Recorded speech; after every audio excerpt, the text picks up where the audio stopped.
And can I just say, you know, even though I'm not entirely comfortable at times with the way they sensationalize in their promos, because I thought the promos for our story were a tad over the top at times. What you're seeing here is momentous. You think that's alien technology? Yes, I do. I thought the promos for our story were a tad over the top. We have new, conclusive proof. Testable evidence of alien technology. Tad over the top at times. Is it possible to exceed the speed of light? The answer is yes.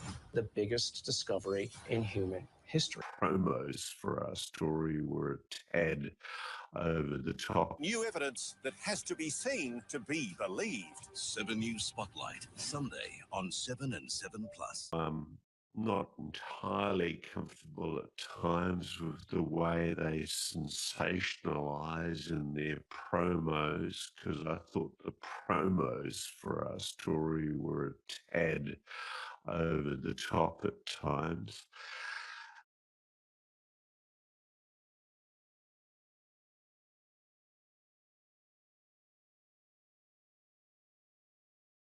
They come to me with some of their results, and I basically said these results are shit. So I'm sorry to the people who are so friggin' impatient that they won't get off their butt and go learn this stuff and do it themselves. I'm not your daddy. I'm not here to do things for you. I'm sorry. Get out of your basement and go do something. I've seen some of those snap your fingers reports, and they're garbage. Publish the darn paper. Stop claiming that. This is shoddy work. This can't go anywhere. Who did this? It's crap.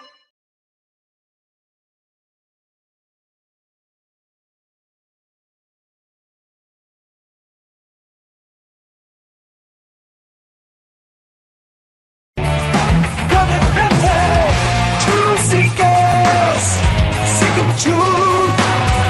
A truth so bold it's hard to hold. Truthseekers, truthseekers,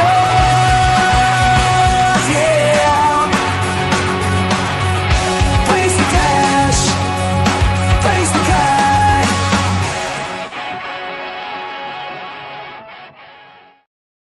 Greetings and salutations, friends, and welcome back. We are back once again here, covering my favorite disgraced garbage peddling so-called journalist, Ross Coulthart, and his cohort in some of the fake stories that he's already been caught selling. For those unaware, Ross Coulthart has been, what are we up to? 4 or 5 completely and totally fake stories that disgraced Australian Crocodile Dundee down under journalist has been caught peddling, and now they're making a new video together. And one of the things I found very interesting is at the beginning of our broadcast tonight, I played a clip. These 2 clowns got caught selling a completely and totally fake story where they essentially claimed in the promos that they had, quote, conclusive proof of alien technology, all confirmed by this man, unquote. And then they cut to a shot of Michio Kaku. Michio Kaku didn't confirm anything. And did you see that balloon that they were showing while they were saying this is alien technology? That's called a Mexican festival balloon. They're very common in Mexico. When people have festivals, they put these big balloons up. It's not alien technology. And a 5-year-old could identify that as a balloon, but they deceptively cut together the promos for that. And then let's be very clear. Ross Coulthart's supporters that like his garbage peddled, fake, nonsensical, delusional fairy tale stories defended him, saying, oh, no, it was the producers that cut those promos together. No, because I still have a copy of that entire original documentary. They did not take Ross Coulthart's voice from anywhere within the documentary to cut those promos together. This means that they had to call Ross Coulthart to come and sit in a vocal booth. This is called production. I'm a producer. I know how this happens. They called Ross Coulthart into a vocal booth, gave him a script and said, read this. And he did it. He knew they didn't have conclusive proof of alien technology. He knew Michio Kaku didn't confirm anything. And he knew that Mexican party balloons are not alien spacecraft. He knew all those things. And he stood there like the grifting scumbag that he is, and he read a completely and total bunch of lies about what was in this documentary. A documentary which, by the way, they realized that they'd gone too far with something called deceptive practices. It's against YouTube terms of service. You could lose your entire channel for it. So what did they do? They pulled the documentary. But don't worry, I still have a full copy of it, and it is a laugh riot of deception. They deceptively edited clips of this ball moving that never happened, or that they took from other documentaries, right? They showed Mexican party balloons that they claimed were alien spacecraft and more. And then, of course, his partner in slime for this was Dr. Gary Nolan of Stanford University, who has whored out Stanford University's prestigious reputation to other UFO scammers to sell other UFO scams. This is nothing new. And of course, Gary Nolan has started something called the Soul Foundation. People think he's really lost his, he's really off his rocker and trying to start a UFO cult of his own. Of course, all for research. He needs research money. Why? So that he can tell us Mexican party balloons are aliens? So he can co-sign alien grifter scammers selling complete and total fake lies to the public? Is this something that a prestigious university professor should be doing or should be involved in? I don't think so. And by the way, I'm still going to follow up with Stanford University because according to Stanford University Code of Ethics, he's not allowed to use university labs, equipment, or personnel to personally profit. But we've seen that it appears that that's what he does. I try to ask questions about that Stanford Code of Ethics direct to Mr. Nolan, and he refused to answer, claiming I was starting conspiracy theories about him or some other such nonsense. So since he won't answer questions, I'm going to go direct to the president, the head of Stanford University. I'm going to show my evidence that I believe he's whored out university labs, equipment, and personnel.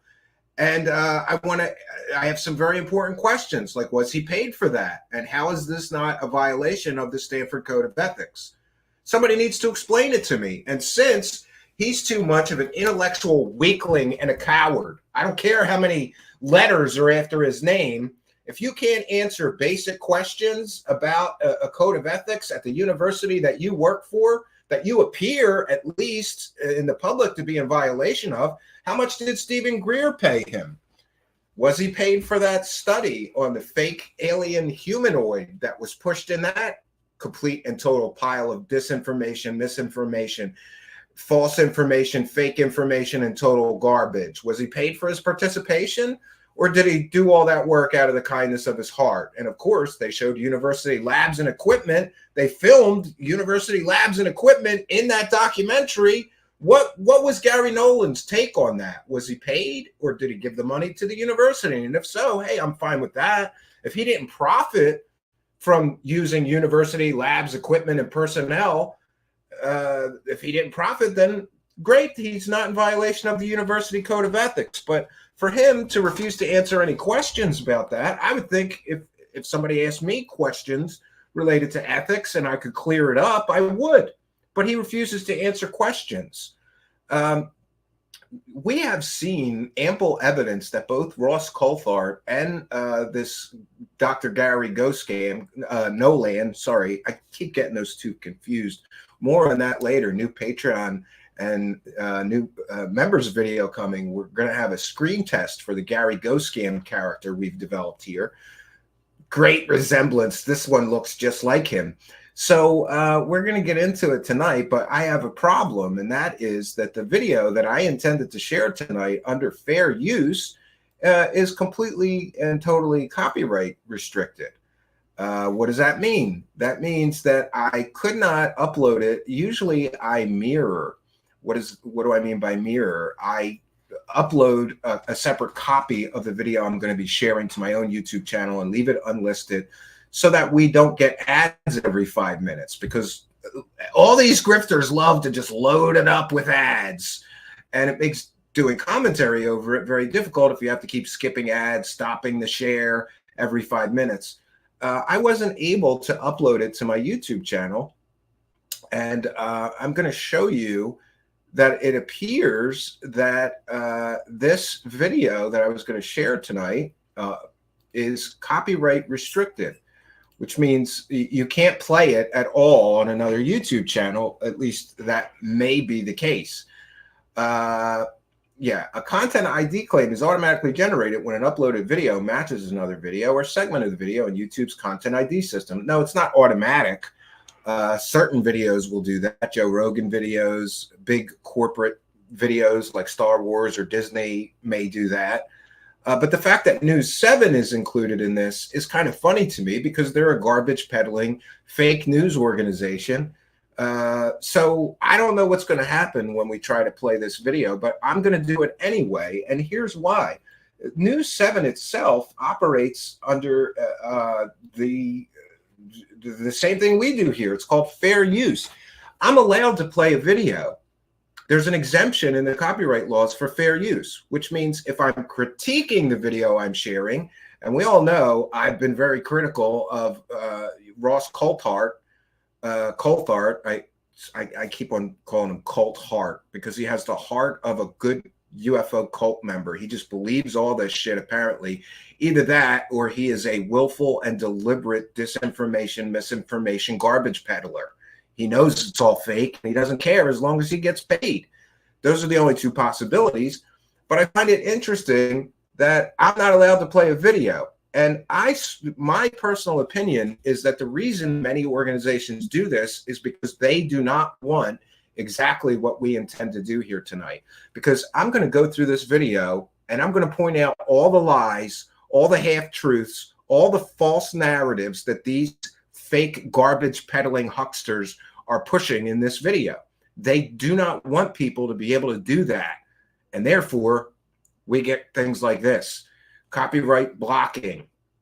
But we may be okay because what I'm going to do is I'm citing fair use. This is a transformative work. No one will mistake my video tonight with their original video. It's completely transformative. And by the way, you there in the live chat can help me make this a transformative work by commenting on the video while I'm playing it and doing this commentary. I'll be sharing your comments on the screen, further making it a transformative work. Further, I'm going to be critiquing and commenting on the video that we are sharing here, using this for educational purposes. And what am I educating people on? Garbage peddlers. I'm educating people on garbage peddlers.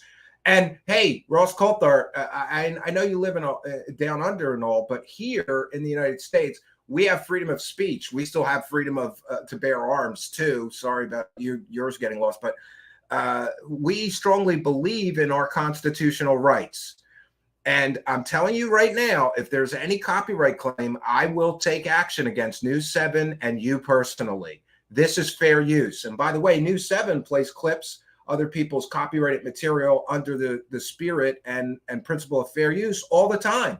So for them to not allow people to use theirs is a total act of hypocrisy. By the way, I have fair use defense letters, very good legal defense letters standing by. I've won 27 false copyright claims or strikes or whatever placed against our channel so far since our channel began.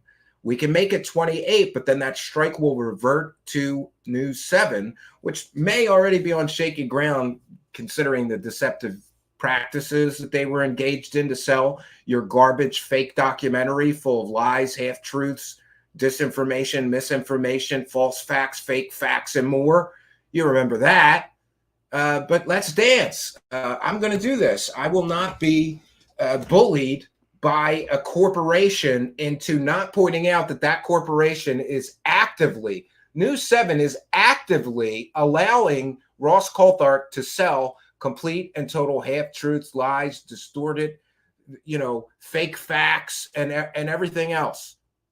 And this isn't the first time that News 7 has done that. And by the way, I'd like to ask the corporate hosts, streaming hosts, why is it okay that a big corporation can straight lie to the American public? And here, when an American citizen tries to stand up to those lies, point them out, show with evidence and logic and reason that these are lies being pushed, this is a false narrative being pushed, why am I stopped in my tracks by some bully corporation.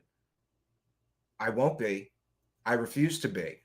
So yeah, we're gonna still move forward, and we're gonna play this video tonight. But I have to warn you that the stream may get shut down. Now, as luck would have it, of course, many of you are messaging me about the Grush Tucker Carlson interview. I can give you a quick synopsis. Almost nothing new.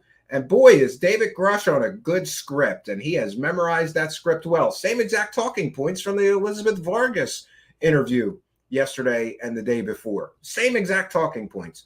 But I'm only aware of this happening one other time to us. We played one of those type of videos, a copyright claim or blocked video, copyright blocked video, and they shut the stream down. They would not allow us to live stream. So I'm just fair warning, that's a possibility. I don't think it will happen. I think we'll be okay. I have cited fair use. I have given my arguments for why this is fair use. And these are strong arguments. For a corporation to be able to stop people from critiquing them as they are pushing absolute garbage, fake science nonsense into the web is ridiculous to me. Why should they be allowed to be exempt from criticism? Everybody else is open to criticism. And by the way, I strongly believe in the principle of fair use. People have taken videos from me to make fun of my appearance and make, they thought they were funny videos. People have taken clips from me to disparage me, attack me, slander me, falsely represent things that I said or may have said, attack me, attack my channel, attack my show, and I let them. Do you know why? Because it's fair use. It was fair use when others did it to me. It's fair use when I do it. Fair use is an important principle, and it should be admired and respected, not blocked by less than scrupulous garbage peddling hack organizations that keep getting caught pushing disinformation, misinformation, false information, fake information, completely and totally fake stories, overhyped, over sensationalized clickbait garbage stories, and more. We won't be intimidated. We're going to move forward, and we're still going to do this. Welcome. We'll take a moment to welcome the live chat, one and all. And look at that. We're already praising the cash. We have the UFO Atheist, who is both a member and a channel supporter here, throwing $19.99 into the till, saying praises the cash. Well, we want to thank you for your kindness, generosity, and support. Very, very kind of you. We thank all of you for your kindness, generosity, and support, including you Patreon supporters and YouTube channel members, everybody throwing a couple bucks in our hat. Thank you, UFO Atheist, starting the night off right, praising the cash. Praise the cash, praise the cash, praise the cash. All right. Now we're going to do this, and here's what I will say. I just want to put this out there. So should the stream completely get taken off air, I will start a brand new stream. So just watch our main YouTube channel. Just search for Truthseekers, one word, on YouTube. Look for me, the strange guy with sunglasses. I'll just start a new stream. And hey, we can cover the Tucker Carlson Grush thing if this doesn't work out. But I think we're going to be okay, because I'm going to be sharing this small. That's the best that I could do. There's an animation playing in the background. We've got our fair use defense banner right on the bottom of the screen. I have verbally cited fair use and my impassioned arguments for why no one should stop us from what we're about to do. We're not doing anything wrong. We are qualified under federal fair use exemptions to do exactly that which we are going to do here today. And if any corporation tries to stop us from doing that, I will mount a vigorous defense against that. So we'll get into it. We want to take a moment to welcome every member of the live chat, whether you're chatting on our Rumble chat or Twitch chat, our Twitter or Facebook live feeds, our YouTube chat or pill.net chat. Welcome one and all live chatters. Got a great audience already tonight. So, hey, we're going to get into this. I hope this works. And this is from 7 News Spotlight, the same garbage peddling organization that produced Ross Coulthart's documentary that was so filled with lies and used so many deceptive practices that they took it down. I believe they had to take it down, but they never explained why they took it down. I can only assume they took it down because they knew they could get in a lot of trouble for those deceptive practices they used to get all those views that they really didn't earn. After all, there was no conclusive proof of alien technology confirmed by Michio Kaku in that documentary garbage piece. And we, by the way, just to review, Ross Coulthart has been caught selling at least 4 or 5, I think. I keep losing count. Completely and totally provably fake, 100% fake stories. So somebody was in the live chat earlier and complaining. I think Ross Coulthart deserves this criticism. After all, he claims to be a journalist. By the way, people are calling him an award-winning journalist, and that's true. He just won the Australian Bent Spoon Award for the most fake and outrageous, completely fake stories of the year for all of Australia. So yes, he is an award-winning journalist. He just won an award for how fake and ridiculous his fake stories are in the country of Australia. So all you people messaging me, he's an award-winning journalist. You're right. He won the Bent Spoon Award for fakest stories this year for all of Australia. And he's been slammed by Media Watch for deceptive practices as well, and a lack of any investigatory or vetting skills on his part. Yesterday, we covered the Patchgate fake story, and now we're going to get into this. And I'm going to save my comments for the video, and I do have some notes here, which I could use in the event that sometimes they just stop you from sharing the video. I don't know what's going to happen. I've explained the whole situation. I apologize for this being an issue. It shouldn't be, but let's get into it, and we'll see what happens. I have advanced it past the first, 4 or 5 commercials in the first 5 seconds of this thing. But again, we're citing fair use. Oh, and let me do this as well. We're going to play it smaller because that seems to help get it past these auto blockers, I guess. And let me, you know what? We'll just do it this way. So this is a transformative work. I'm critiquing this video that is filled with lies, fake information, false information, and more. That is being put. By the way, this is being injected into the United States media and worldwide media by a foreign entity.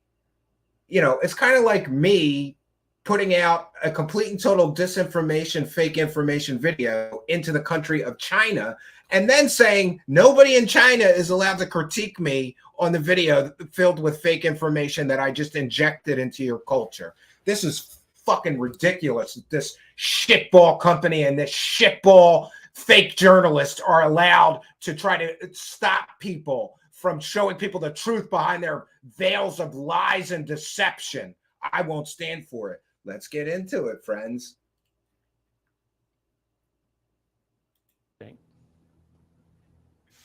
You're going to Photoshop this, make me look like Chris Helmsworth at the end, right?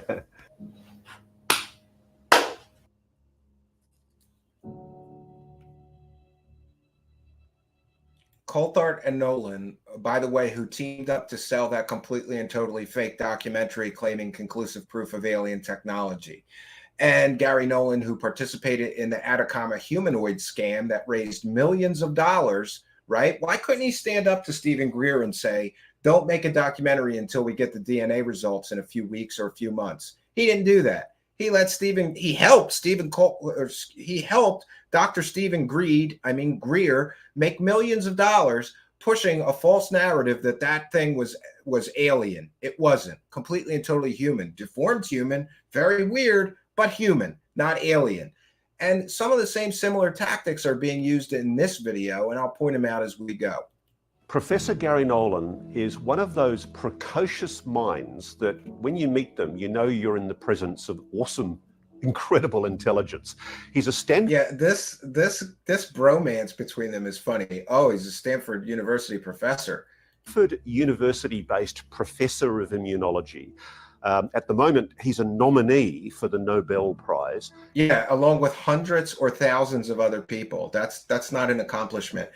And by the way, just to be very, very clear, Mr. Gary Nolan is a immunologist. He has no training in material science, to the best of my knowledge. He may have some experience, but he's not the person that you take metal materials to for an analysis, right? That would be like, I don't know, taking a virus to a metallurgist and asking for an evaluation. So this whole thing falls apart so quickly because he's not qualified to do materials analysis, yet he is for the UFO wackadoos, because a real material scientist won't go along with the fake alien agenda that these people are pushing. Yeah, I just wanted to point that out. Taking materials or metals to an immunologist for a scientific analysis is exactly like taking a virus to a metallurgist or an engineer and making them do an analysis on a virus. It makes no sense. This is not how science works. It's not jack of all trades time. But here we are. He's one of the most reputable immunologists on the planet, extremely well regarded. Yeah, extremely well regarded, except for all the alien wackadoo stuff and him helping UFO scammers and grifters sell completely and totally fake stories multiple times now.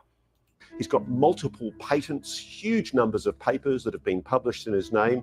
He's got 2 companies listed on the NASDAQ because of successful inventions that he's made. He's just all round a complete total overachiever. And one of the things that and all those things still makes him unqualified to do metal materials analysis. But here we are. Loved in meeting him was his candor. The fact that he was so prepared. He's very fast becoming one of the public faces of. There's Gary Nolan and Ross Coulthart using university labs and equipment in their last documentary. It was sort of used for the Prover maneuver. Remember the ball shavings? Oh, we're going to do the analysis. By the way, Gary Nolan, where's the analysis on the ball shavings? It's been like 1.5 years or 2 years since you promised to do an analysis. You already promised that you guys had conclusive proof of an alien technology, all confirmed by Michio Kaku in those promos, before you even released any analysis. But where's the analysis? And were you paid for your participation in the last time you worked with Ross Coulthart to make that fake-ass documentary? And how is that not a violation of the Stanford Code of Ethics? I'm curious. UFO, UAP commentary. He's decided to take a very public profile because he's actually an experiencer himself.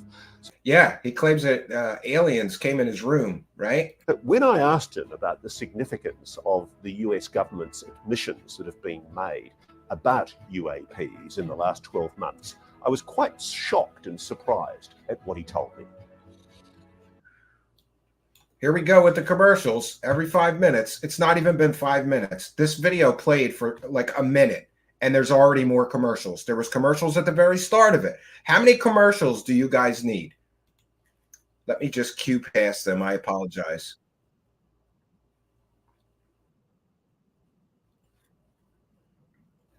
All right. Now I have to share this again, and we're going to have to keep doing this because the greedy people that make these clickbait garbage, fake information filled videos love to just load them up with as many ads as they possibly can. In the meantime, let's take a moment to thank Puxley for a kind and generous £5 for the top Nolan rant. Thank you, longtime show supporter Puxley. Good to see you back around again. I missed you. We all did.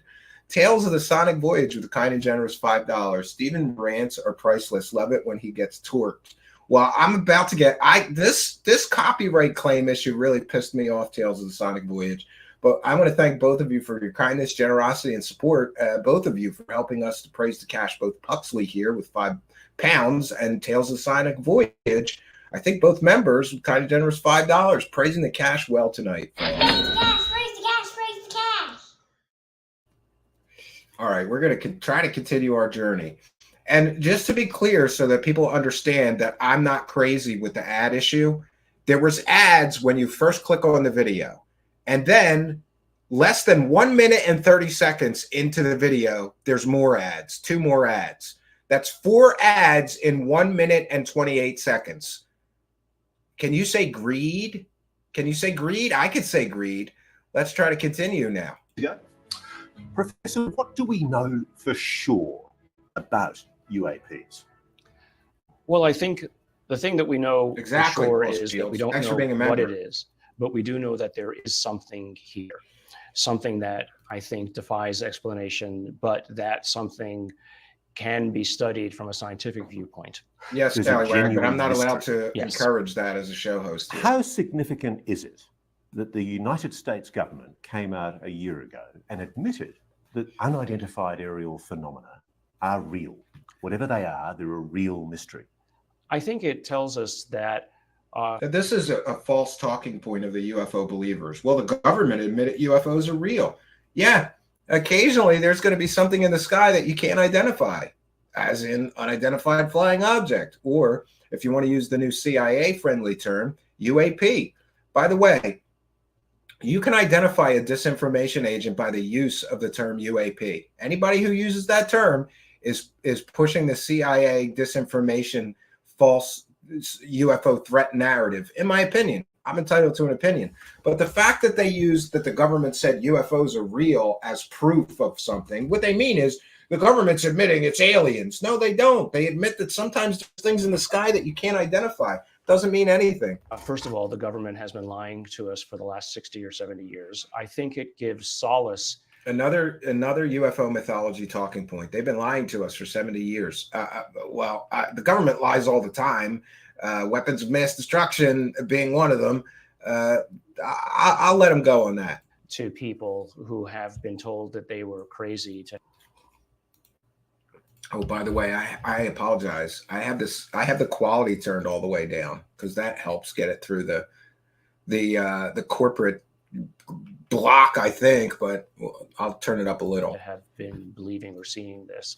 So that, to me, at least from the personal point of view, from the human point of view, I agree, that's one Operation of the most Shutdown. important things. He should I know stay this is out. speculative. He should but why do stay you out think of it. the US government's lied? I think it's because, frankly, they didn't understand what it was, and nobody wanted to admit that, first of all. But second, they didn't want to admit that they didn't have control over our airspace. We didn't have control over our own airspace. So it's as simple as, say, for example, the US Air Force doesn't like admitting that whatever these objects are. This is all pure speculation. Why would they lie to us? Well, I could speculate 100 different reasons. Maybe they do have some sort of alien technology and they don't want to share it with anybody.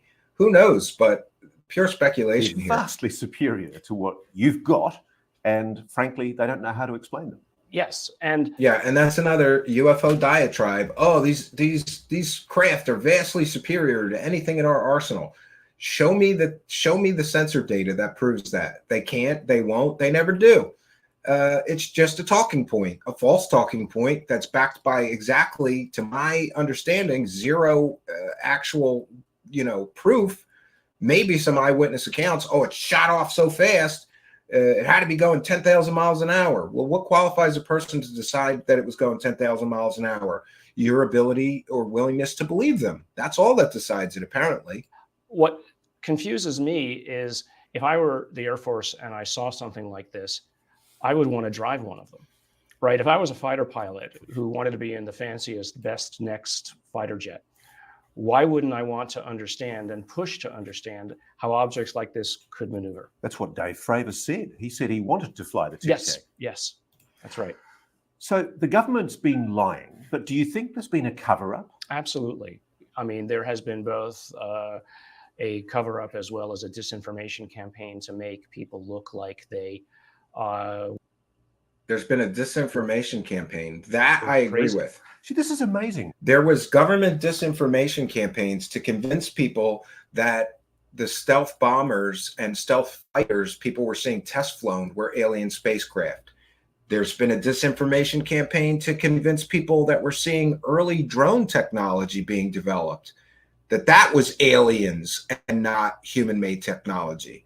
All of the evidence of the disinformation campaign promotes alien and UFO ideas, alien spacecraft ideas, alien visitation on Earth ideas. But I have yet to see proof of a disinformation campaign to show that it's not aliens. More often than not, the government encourages the belief in aliens to cover their black budget projects. So Gary Nolan's logic is a logical fallacy here. He's completely flawed in his thinking. Oh, there's a disinformation campaign. Yeah, to make people believe that these things are aliens and not black budget top secret projects of human origin. To me, to hear a scientist of your reputation saying this. I mean, you're one of the most eminent immunologists on the planet.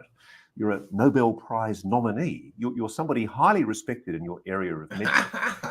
Is it a dangerous and that's another common used method of the UFO grift? If you have no evidence, just talk up the person saying the stuff that has no evidence, and that somehow makes it credible. The fact that he's even if let's give him that. Okay, he's a world-renowned immunologist. How does that qualify him to determine that aliens are visiting Earth? It doesn't. But hey, talk it up there, Ross. Thing for you to admit that you think these things about the phenomenon? I think it's dangerously necessary. I think that this is the kind of thing that if we continue to ignore it, if we continue to ignore the potential danger of what it might represent. Exactly. The Sixth Sense. Immunologist, not an astrophysicist. Both to what it might do to us sometime in the future, but then ignoring the physics of what these things are capable of doing. There we go. Let's talk about now I got to sit over here because it's small.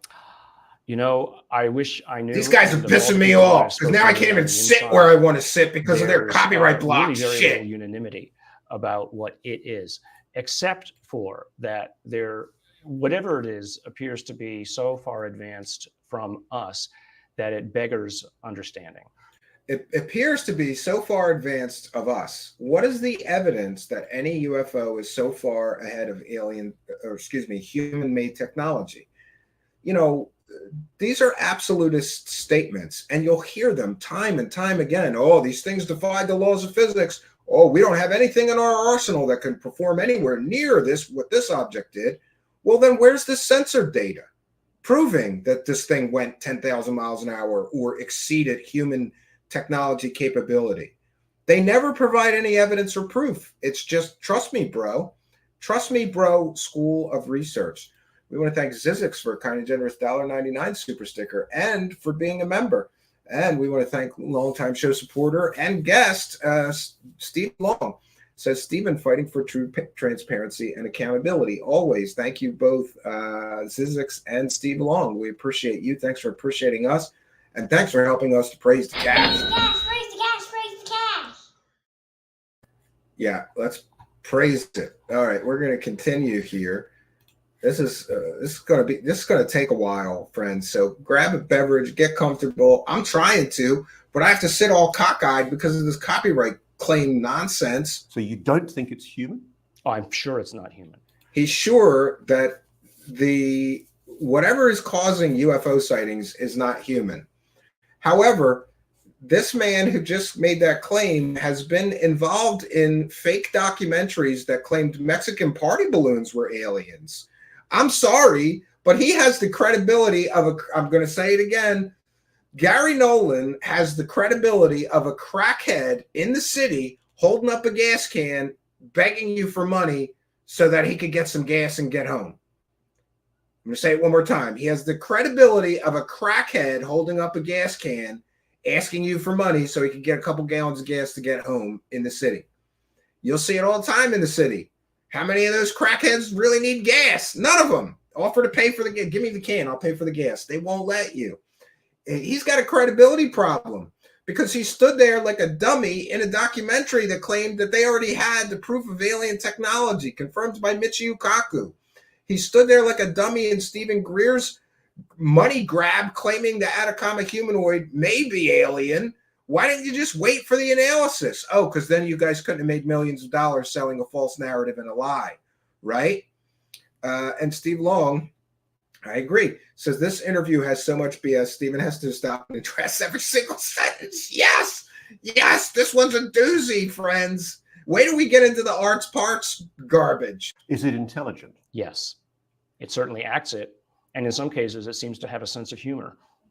So, Gary, the Well, that's good to know. The aliens are funny. implications of what you're saying there are enormous, aren't they? You're suggesting that there is a highly advanced civilization that is intelligent, it's not human, and it's real. Yeah, I almost hesitate even to call it a civilization. A civilization implies a lot of interacting parts that are moving towards some sort of goal. I couldn't even say The hallmark of UFO grift, endless speculation. Well, they might not have a civilization. whether or not what it is that is being observed is something like that. Now, the classic explanation for years, and the reason everybody giggles, is because they're immediately thinking of little green men from Zeta Reticuli. Do you think the highest probability is that whatever they are extraterrestrial? I don't think so. No, I think it's whatever it is, it's been here a long time. So, and certainly it's been here longer than we've been civilized. That's great. Now, after pushing the alien false information for, how many years now? A decade? Now it's not alien, it's something else. So, at the very least, who really owns the planet? Who was here first? I'm not sure it was us. This is the ultra-terrestrial garbage hypothesis that has no evidence or proof, but was put forward by Jacques Vallée, who just got caught selling a whole book about a completely and totally fake UFO crash case that never happened, right?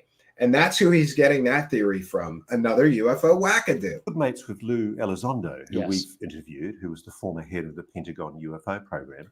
There we go. There's a complete and total lie. Ross Coulthart just said that Lou Elizondo was the head of a Pentagon UFO program. No, he wasn't. No, he wasn't. He never ran a Pentagon UFO program. He had no assigned responsibilities within the Pentagon around UFOs. You know what he did? He looked at Office Space, that loser. He had nothing to do with UFOs while he worked for the Pentagon. There's multiple data points all confirming that. He himself had to admit it wasn't a program, it was an activity. So these are the kind of false facts that these people, they need lies to sell this. They don't have evidence, so they need to just lie about stuff. And the fact that a news organization would let one of their fake journalists say, this is, I shouldn't be getting so upset. This is just one of the lies in this whole thing. But he just called Lou Elizondo. Lou Elizondo ran the Pentagon UFO program. No, he didn't. He never ran a Pentagon UFO program. That's fake facts. And if you need fake facts to prop up your fake story, you're a fake garbage peddling scumbag. There, I said it. All right. And Lou has suggested publicly that whatever this is, the extraterrestrial explanation doesn't quite explain it. Yeah. It could explain it, but you could equally, I this agree. is Jacques Vallée's original hypothesis that he got in a lot of trouble decades ago over, the interdimensional hypothesis. Yes, and now he's citing Jacques Vallée, who just got caught selling a book about a completely and totally fake UFO crash case that never happened, right? The Trinity UFO crash, it never happened. It was sold to him by a UFO scammer grifter, and Jacques Vallée ran with that story. The book is still on Amazon. He won't accept the debunk, which is substantial and overwhelming evidence that that entire story he was just selling, Jacques Vallée, was completely and totally 100% a fake story. So now we've got one UFO wackadoo quoting the work of another UFO wackadoo. Oh, we've got one UFO wackadoo in the form of Gary Nolan here quoting another who got caught selling completely. Gary Nolan has been involved in selling completely and totally fake UFO and alien stories. Now he's citing somebody else for proof that has also recently been caught selling a completely and totally 100% fake alien and UFO story. You see the problem here? You see the house of cards that this whole shit is built on? If you need to use, somehow two people who've both been caught involved in completely and totally fake UFO and alien stories somehow makes things better. No, it doesn't. It proves that you guys are all deceptive liars. Right? That whatever this is, if you imagine an expanded universe conceptually, the multiverse that everybody, talks about, Could be just they as talk about it in Marvel movies too, about superheroes. easily coming from over there as it is from the other side of our own universe. Now, you're a scientist, you deal in data. A lot of people watching this are going to be incredibly skeptical. They're going to be saying, Ross Coulthart knew that I was going to do this. You're right. A lot of people watching this are going to be incredibly skeptical. How many lies, half-truths, and bad sources have we caught you citing already? Let's see. You lied about Lou Elizondo running a Pentagon UFO program. He never did. You're letting this guy you're interviewing cite sources that have been caught selling completely and totally fake UFO and alien stories. But then again, the interviewer, Ross Coulthart, has been caught selling completely and totally fake alien stories.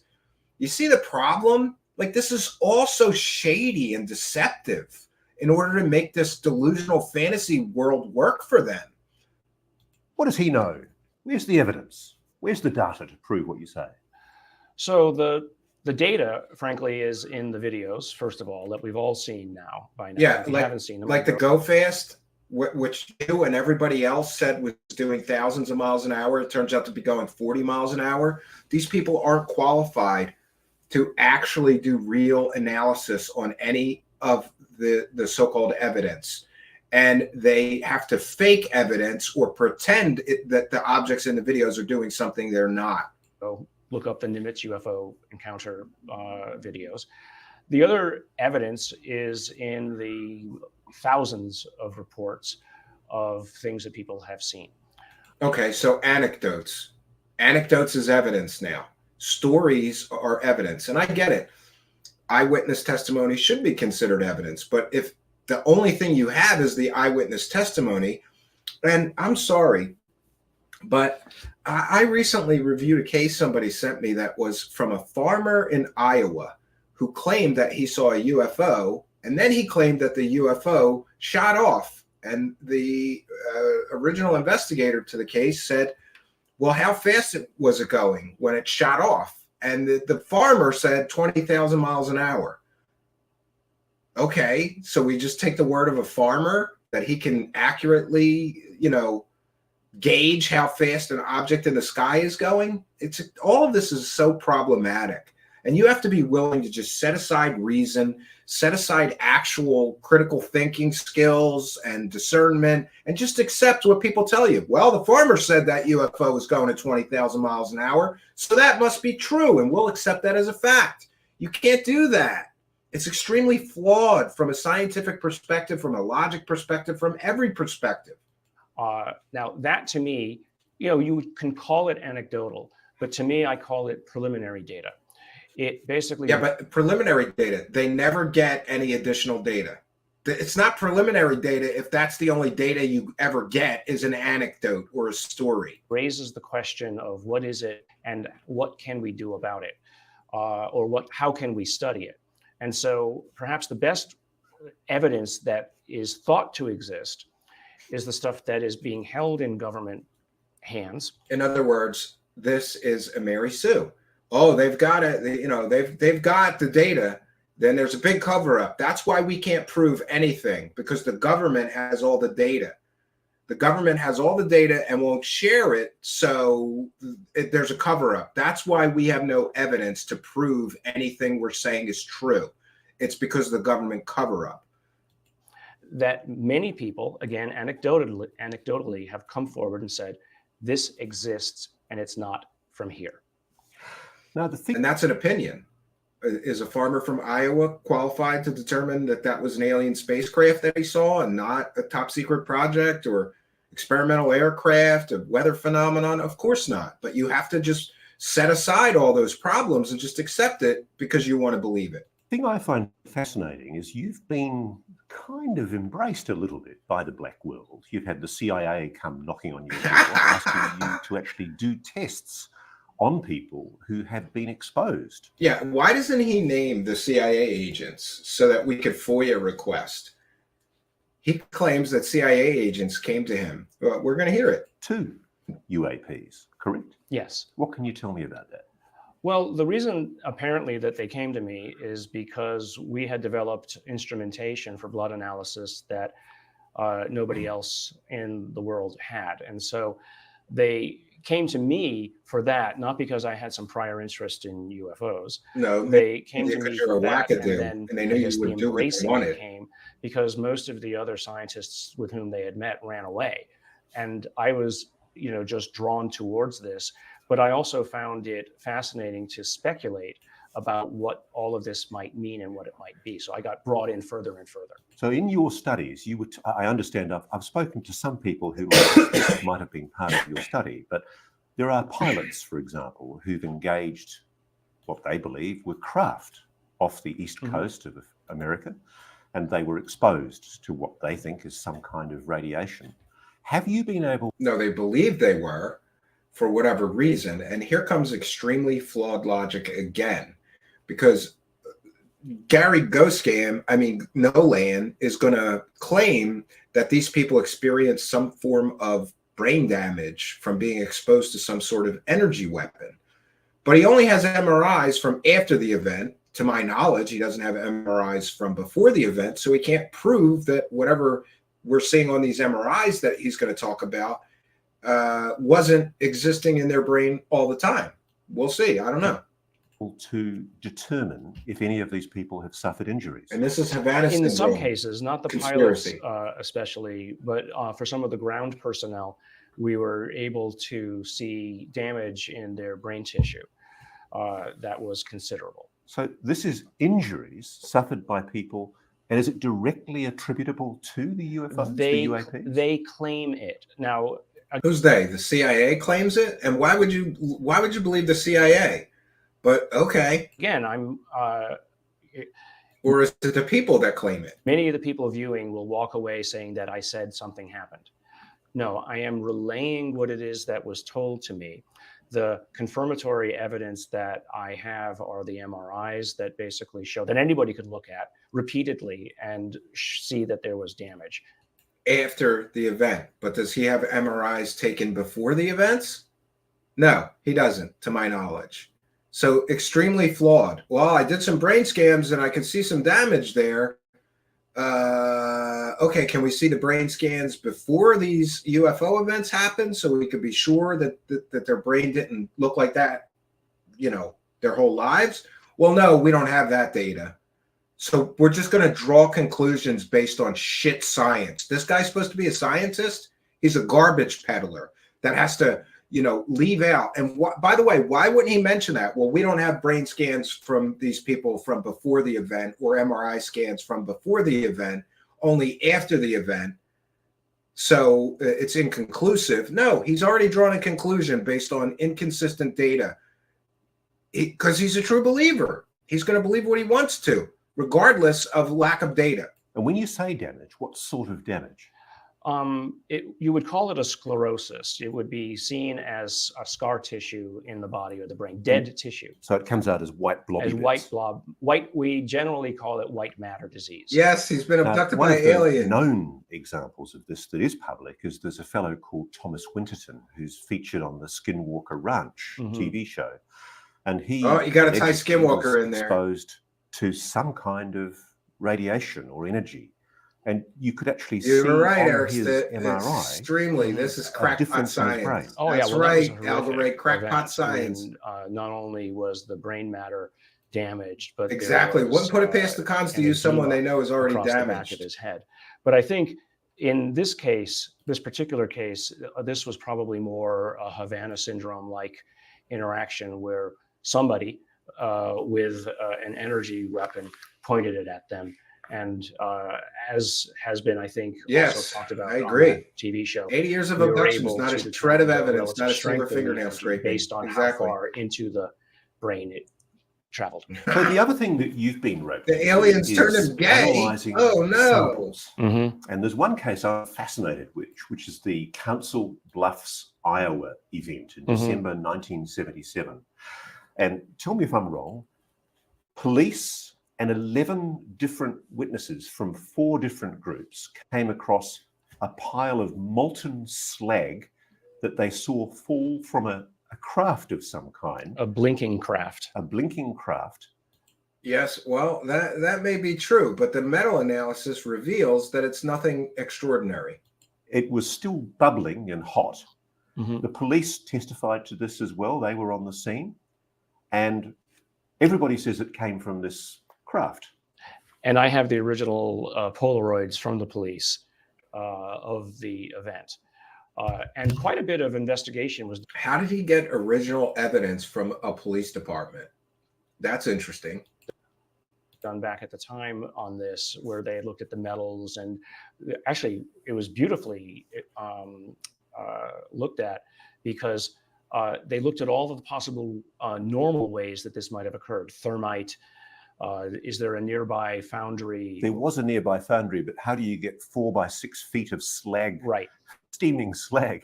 Right. You would have to have dragged it, and you certainly aren't going to put it in any kind of balloon and then float it over a park and then drop it. Because this was molten steel. Notice that they're just throwing out any earthly explanation for this event and going straight to aliens. That's another hallmark of a true believer. Molten metal. I mean, it was molten iron. And so one of the things that was looked at to see whether or not it was steel. It was not steel. It had iron in it, nickel, a few other impurities. But what I found most interesting, Kind of like the kind of material that may be being worked on at a nearby foundry that's just a few miles from where this event happened. I don't know. Our analysis of it, although we found nothing unusual about isotopic ratios or elements that you wouldn't normally find in metals like this. There, right there. Nothing out of the ordinary as far as isotopic ratios. And here's where we get into a big problem for Gary Nolan, who, by the way, again, he's not a material scientist, but he claims they did an isotopic ratio analysis, and it was nothing out of the ordinary, which means whatever he's talking about is normal earthly metal. It came from here, not aliens. So why are we still talking about this? It's normal earthly metals. Strange way to come across it. And I agree, some kind of metal falling from the sky is a little weird, but he mentioned that there was iron in it. Do you know what the most common element in a meteorite that falls from the sky, sometimes hits Earth, is? Iron. Did he have it looked at by a specialist or an expert in meteorites to rule that out? Not to my knowledge, they didn't. But they did do a metal analysis, and that metal analysis determined that it came from Earth's star system, whatever that material was, which means it's not alien, has nothing to do with aliens, but they're still going to push some kind of possibility. Like, this is so stupid. So I guess what aliens come from, and by the way, just so everybody's clear and can understand, if iron comes from a nearby star system, not Earth's star system, you'd be able to know that instantly, because the isotopic ratios of that iron element from another star system will be slightly different than ours here. So in other words, if you have metal from Proxima Centauri, a nearby star system, and you have iron from that star system, you'll be able to identify that it came not from Earth by the isotopic ratios. So what he just said is, this didn't come from any other star system, which means it's not alien. Why are we still talking about this? Oh, because it's a story I can sell and a strange mystery. So they're here to promote the mystery, not solve it.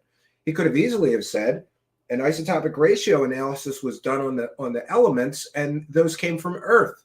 They didn't come from an alien star system, as many people have claimed before the analysis was done. And he didn't do that. Was what we would call the inhomogeneity of the material, meaning it was incompletely mixed. So if you looked in one part of the material was incompletely mixed, kind of like how metals may be incompletely mixed that are a byproduct of smelting processes, and there's a nearby metal foundry right near where this material was found. You know, I don't think this one's a big mystery, but hey, let's let Mr. Science try to make it a mystery. the material, you found all the same elements, but the ratios were different than if you looked in another area. The thing I find fascinating about that case is you've got some kind of material, metal, being squirted, belched at by a craft that is witnessed. Yes, and there are numerous examples of this that honestly is a mystery, and I can't explain. Shag Harbor comes to mind, where somebody claimed that molten metal dropped from some form of donut-shaped UFO. still doesn't mean it's alien to me. If you analyze the material and it comes up as normal earthly isotopic ratios, then it's not alien. End of mystery. Whatever it is, it's from Earth. Who cares? By many people. And it's not the only story like this. In fact, there are multiple stories of these craft dropping stuff. In fact, there's a case nearby that when I get the time, Jacques and I will visit with exactly the same issue, multiple times seen in Fresno, these objects. And yeah, so that's interesting. Gary Nolan, who's been caught selling completely and totally fake alien stories, he's going to go with Jacques Vallée, who just recently got caught selling a completely and totally fake alien story, and they're going to go investigate. What do you think they're going to find? Two guys that have both been caught selling completely and totally fake alien stories? I have a feeling they're going to find something, some kind of mystery to sell. One of them apparently dropped something right on these people's driveway. I mean, a lot of people might be chuckling here. I mean, why would a spacecraft, let's assume it's aliens or some kind of advanced civilization, why would they drop metal on a driveway? Well, I don't know. And I am just as equally bemused by the whole thing. And I can understand the skeptical nature of everybody around. But it is... Yeah, we're going to come from an entirely different star system. And then we're going to drop normal earthly molten metals on the ground for these monkeys to find. None of this makes any sense. Or why, like, okay, so it's normal earthly metals. So does that mean that aliens came from some other star system and then they just happen to manufacture spare parts out of Earth materials? Like, go get some of those monkeys' iron. We're gonna play a trick on this Gary Nolan science guy idiot. None of this makes any sense. It makes zero sense. But don't let things like, things that make sense get in the way of a good story you could sell.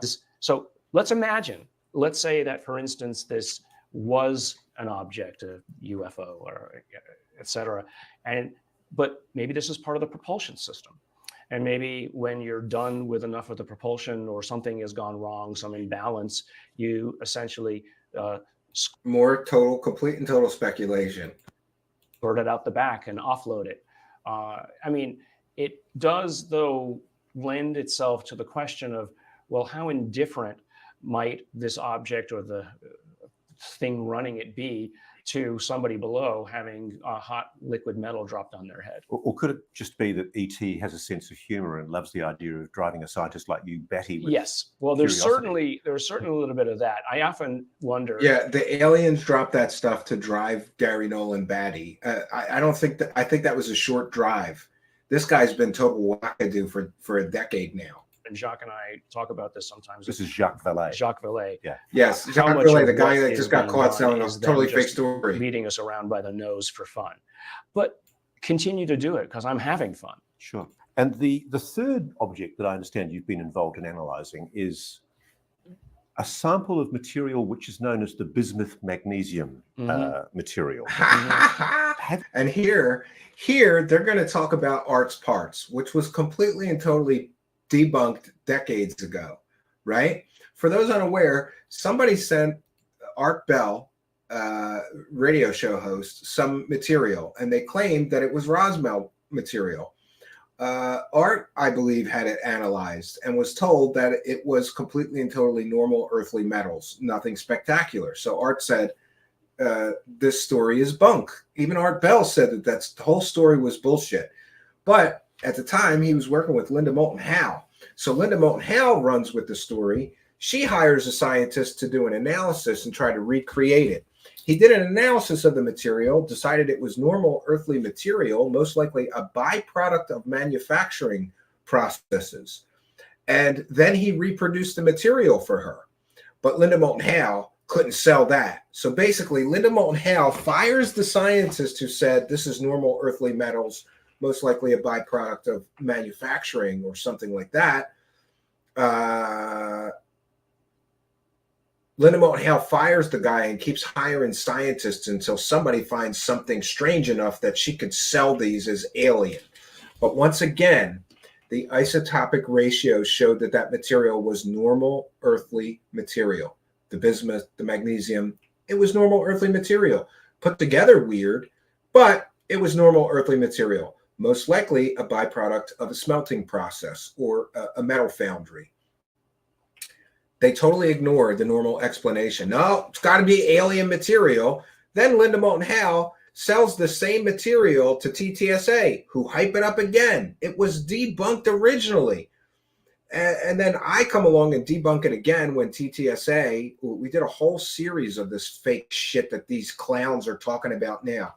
It is completely and totally earthly, normal material. Nothing alien about it.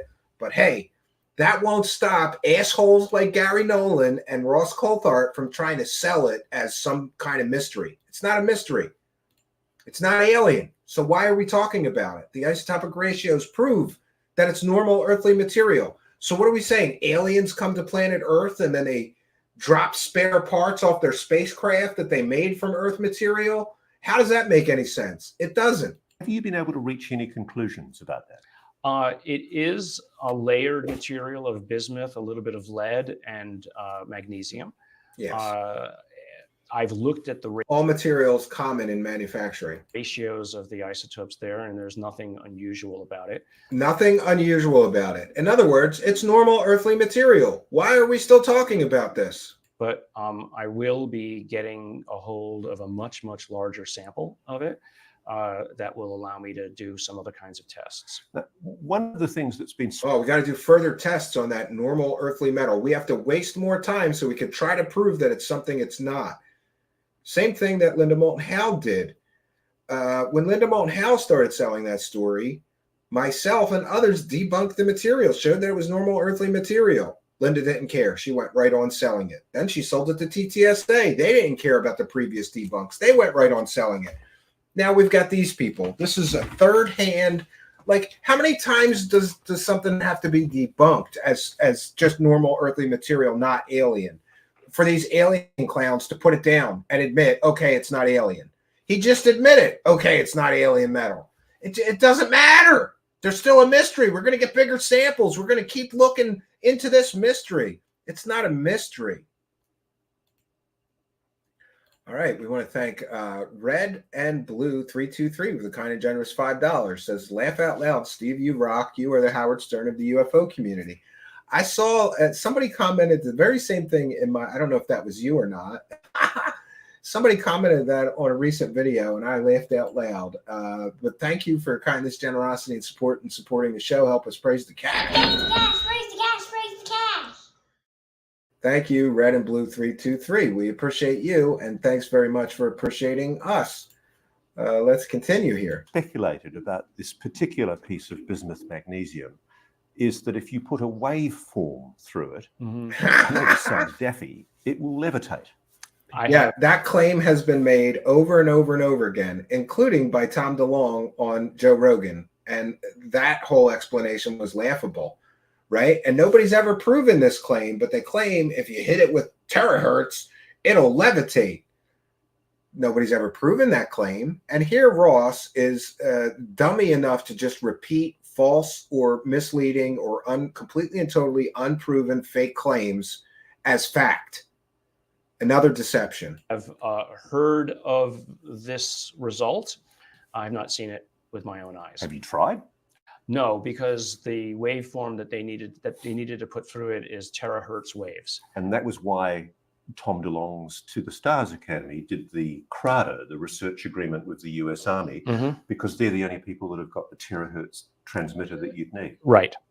Yes, and this is where it gets interesting. Tom DeLonge and his To the Stars Academy scam somehow got $1 million contract with the United States Army to study these completely and totally normal earthly materials to the tune of $1 million. And by the way, we're going to be reaching out to the person in the United States Army who made that decision. And we want to know what progress they've made researching these alien or metal materials. The big word was metamaterials for a while. And what it really was the term metamaterials kept being used as a sort of drop-in replacement for alien materials.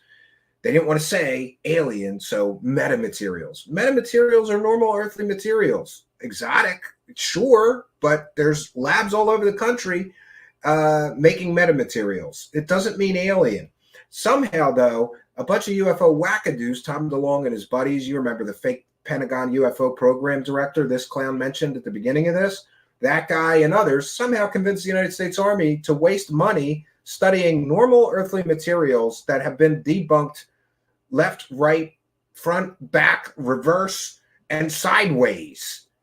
But, you know, hey, that's no surprise, because some of the same people involved in the TTSA techno scam also convinced the government to waste $22 million chasing space ghosts and werewolves and dino beavers around Skinwalker Ranch. Do we know whether that research has been done, though? I'm not allowed to talk about that. Oh, he's not allowed to talk. It's classified. These guys always like to pretend that they're in on some kind of secrets, but they can't talk about it. Ah, this is getting interesting. Yeah. But the thing that fascinates me about that is some of the material that To the Stars Academy was It's not that fascinating, Ross. saying that it was going It's to be debunked. researching was material that was provided to it by the US government. Yes. And if I'd love to know what material was provided to TTSA by the government. Just a quick fact check. The material that TTSA was in possession of, that they got a contract for research from the United States Army, was Art's Parts. You know, where some random viewer or listener, I should say, sent Art Bell some metal fragments that they claimed came from Roswell. I'm aware TTSA had those materials that people have been making claims about for decades now, never proving, but I've never heard that they had material from the United States government in their possession. So where is Ross getting this? all this stuff about UAPs is rubbish, why was the US government keeping samples of flying saucers and flying discs? I mean, the only thing. Notice he just said that the United States government was keeping samples of flying saucers and flying discs. First of all, he's shown no evidence or proof that TTSA was given materials from the government that came from UFOs or UAPs. And then he doubles down and says that that material came from flying saucers or flying discs. Again, he's stating facts, two facts in a row, and there's no evidence to show that those two statements are facts. So evidence doesn't exist for these statements. Show me the proof that the United States government had pieces of flying saucers or flying discs that they gave to TTSA. He can't, and he won't. This is one big bluff, or he's misspeaking terribly here, and they should issue a retraction. And you know, again, we're only 16 minutes in. How many times are these two clowns going to lie or leave important information and facts out to sell this false narrative? Thing that first, because of all of the disinformation that has gone on over the years. This guy's going to talk about disinformation. You got to love a guy that talks about disinformation when he was in a documentary full of fake information, misinformation, false information, and disinformation. He's going to complain about all the disinformation out there. You're one of the root causes of all the disinformation out here, Gary Nolan. And so is the guy sitting next to you who's been caught selling what? Is it 5 completely and totally fake stories in the past couple of years? The aliens. Is somebody basically wasting our time by throwing something out that they know is irrelevant or just basically a hoax? But that said, there are many, many now stories of real materials that are on the inside. And my push, and this is, I think this is to the extent that people in the audience want this as a subject matter to go away, is you want a definitive I don't want it to go away, but I'd like a proof of that something. the material does or does not exist. If it does exist, then I don't even need for that to be Same talking given to over and over and over public, again. but you would want a confirmatory statement that it does exist. Good point. Has said publicly, as have others, that he believes the United States government is in possession You're of right, Mad Dog. exotic 1985. materials. Mm-hmm. Dr. Eric Davis, whom I know you know, very eminent physicist, has also said that he believes that the US government has recovered craft. Stop right there. what was it, 3 years ago? Dr. Eric Davis, for those that are unaware, he is a UFO wackadoo and true believer, claimed the United States government had inhuman craft in their possession 3 years ago in the New York Times. Guess what? He hasn't proven any of that. And I love how they just cite it. Look at their sources. So their sources so far are Jacques Vallée, a guy who's been caught selling a completely and totally fake alien story. Now we're citing another guy who told a completely and totally, I think, fake story with no evidence to the New York Times, made a lot of claims, including that there's always poltergeists with UFOs, always. And he also, Eric Davis's research was called crackpot science by the United States Air Force. So they're citing, so far they've cited 2 complete and total UFO wackadoos for their evidence or proof. They can't cite reputable scientists, so they're citing true believing UFO wackadoos. One who got caught selling a completely and totally fake story and is profiting still off of a book full of a fake story, and Eric Davis, who essentially told tall tales to the New York Times and never proved anything. Also involved in the fake Wilson document story. Mm-hmm. Do you think that the United States government is secretly holding technology, non-human technology? I mean, the best way I can put it is that I can see no reason that any of these people would lie. Oh, okay. I can see no reason that they would lie, right? How many people have been caught lying and concocting fake stories to make money in UFO history? Is he even aware of how many UFO profiteering, scamming whores there is, right? Maybe not, because he's one of them. He's in denial. I don't know. The fact that he would just, I can see no reason why these people would lie. Well, maybe they're not lying. Maybe they believe that, but they still have no evidence. Lou Elizondo has shown no evidence of the government in possession of exotic materials. Dr. Eric Davis has provided no evidence whatsoever that the United States government is in possession of alien craft or non-human technology. None. So maybe they believe that. It doesn't make it true. Oh, I can't see a reason why they would lie, right? What about money? What about, a desire for spotlight? For anybody to claim that these UFO grifters aren't spotlight hounds, you haven't been watching closely enough, I guess. Especially Eric Davis and Lou, and in, let's say, more private. Yeah, Lou, who lied to the New York Times, right? He just said, I can see no reason why these people would lie. And Lou Elizondo verifiably lied to the New York Times about running a Pentagon UFO program. Why did he lie about that then? And if he lied about running a Pentagon UFO program, is it that big of a jump to think he might lie about the government being in possession of exotic materials or alien materials or whatever, right? He just said, I could see no reason why these 2 people would lie. Well, one of them is a proven liar, Gary Nolan. Why don't you mention that? Oh, that's right, because you guys already lied at the beginning of this thing and went along with his lies that he ran a Pentagon UFO program. He never ran a Pentagon UFO program. Why would they lie? I don't know, but we caught him lying already. Conversations that I've had with them, I've pressed them on the issue because I've said, look, I'm putting myself out there. I am. Yeah. Hey, guys, if I'm going to co-sign your lies, you better be sure of those lies, right? Oh, sure. We're not lying. Okay, I'll run with it then. He's explaining the whole process here. Taking your word for it. And I'm putting myself out there and pushing the notion that this needs to be studied. So in my heart, maybe it's more of a hope that it exists because I'm excited about the potential of what we can learn. If it's true that the United States government really does have a spacecraft, an alien spacecraft of some kind tucked away in a cave at Area 51, it means Bob Lazar reference. So now they're referencing a convicted pimp fake scientist. So let's just review who are their sources of their information so far. A discredited wackadoo physicist whose research has literally been called crackpot science by the United States Air Force and a waste of money, right?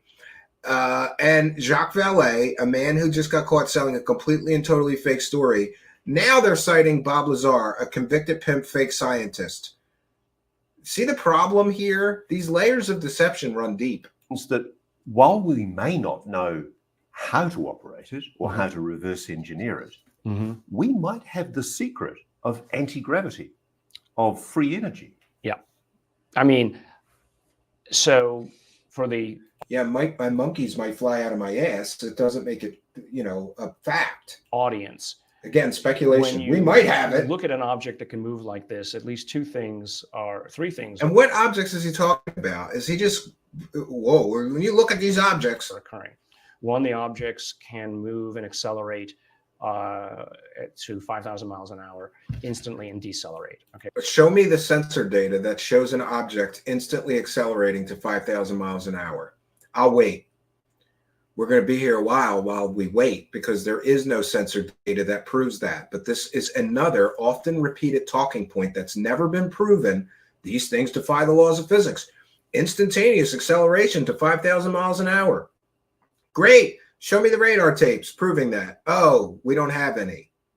Well, then why are you saying this as if it's a fact if you don't have data to support what you're claiming is a factual statement? Okay, so whoever is in there didn't get squished. And so therefore they have control over momentum as well as gravity. These things can hover. So for me, the open question all is, speculate. Big facts. Okay, what's the propulsion source? Because as a physicist, another physicist has published, if you were to take an object, assume it's 1 ton of weight, and you were to move it instantaneously from 50 feet to 14 miles into You're space, right, William Runner. There's no actual verifiable evidence of any energy object doing required that. for that instantaneous acceleration and It's true. deceleration Monkeys is might more than the nuclear fly. output, basically, of the whole. And we might have the secrets of for a year. gravity tucked away in a cave on And they're Area. doing it apparently every second. And this is real. It's happening. It is observed visually by individuals, at least the instantaneous disappearance. Most of me the agrees thing, with you. But then it is observed by radar and other electronic means to be occurring. Word salad, Eric. It's interesting because one of the most important bases that America has for monitoring things, Jim Chambers, they will talk things on the forever and ground we'll that listen might be forever. signs of ICBM. Well, I'm listening to It's disprove their Pine Gap lies. in So I Yes, think it's right. okay. And there are to other listen for that bases like reason. Northwest Cape in Western Australia that's been the location for some very, very weird paranormal phenomena, giant craft, Whoa, even that's a tough one. military records recording observations of spheres over the base Mhm. at times. of acute They'd be in a DEFCON rubber room, hype- Patty Wilhelm. You're hyping right. during the Middle East War. The Chinese are taking an interest in this very sensitive Australian military base that is actually used by America to contact its nuclear submarines in the event of nuclear war. What do you know about China's Yeah, I agree, Brett UFO Clark. program? Interesting Do you bird. think they though. know? Do you think the Chinese and the Russians know more than The Chinese have admitted that they have a program to investigate this openly. They have admitted that. Yeah, Do you think they've recovered the same technology? this is interesting. So yes, the Chinese government have a UFO program, but what these clowns leave out is that every major power has a UFO program or some program to identify what's in their skies. That's not proof of alien visitation. That's proof that foreign adversaries don't want enemy aircraft flying into their airspace. And so certainly they have programs to investigate and prevent that. That's not proof of alien visitation, but these guys put it forth as if it's proof of alien visitation. Technology that the US has? I wouldn't be surprised. I mean, Brazil has had events. Italy has had events. Russia has had events. So I don't there's think a- they're avoiding China. There's a Cold Now he's citing the Italian UFO crash that's fake. Awesome. War going on behind the scenes, isn't there? The Russians and the Chinese want to know what the Americans know, and the Russians want to know, sorry, the Americans want to know what the Russians and Chinese know. Right. Well, it's in science, when I have a competitor that I'm having lunch with, we're both probing and trying to get the other's information so we can put together Doctor Who. the answer. They stole that from Doctor first. Who, William Runner. You explain to me, sir, as a scientist, if a country could Me too. master the technology that lies behind this phenomenon, Mhm. how important is that technology? Well, it's a game changer, obviously. But it's also, Talking point bingo, yes. Correct. If you're playing talking So, point if bingo, you they have mentioned anti-gravity, the Mussolini and UFO. give it to everybody. That's a fake Anybody story. could go out to the asteroid belt and push something our way and cause a big problem. If you have access to the supposed levels of energy that these things require to move around, everybody's got a bomb. that is, of dangerous levels of consequence. So if you're asking questions, why might the US government want to limit knowledge of this? They might have a perfectly good reason for doing so, and that's it. That they realize that it's dangerous to play with this. But do you think part of the It's issue dangerous to play with things up?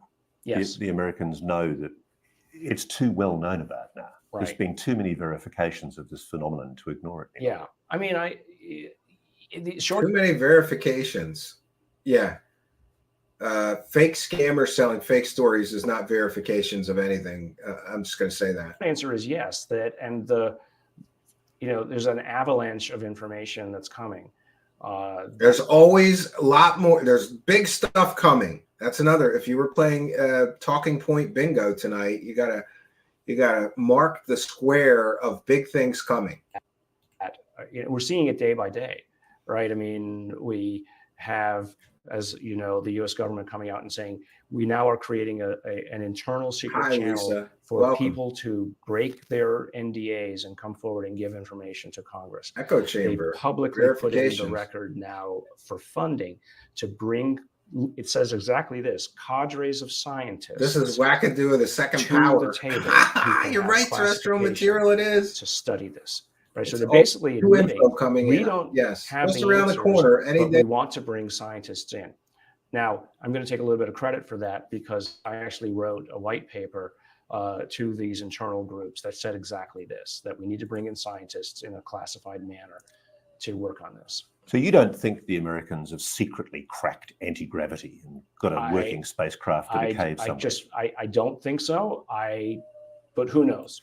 If they have, kudos. Yeah, and I just want to mention that with all of these new whistleblower protections and everything else in place, if smoking gun evidence or proof of alien visitation on Earth or the government being in possession of alien technology does not come in the next year from now, it never will.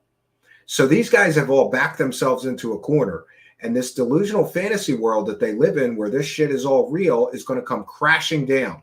Because with all the legal protections in place, if no whistleblowers come forward with actual verifiable evidence or proof that these things are true, it will be confirmation to most rational people that it's all wackadoo nonsense. So they've all backed themselves into a corner, and all the UFO, the whole UFO grift is going to come crashing down in the next, I think, in the next year or two.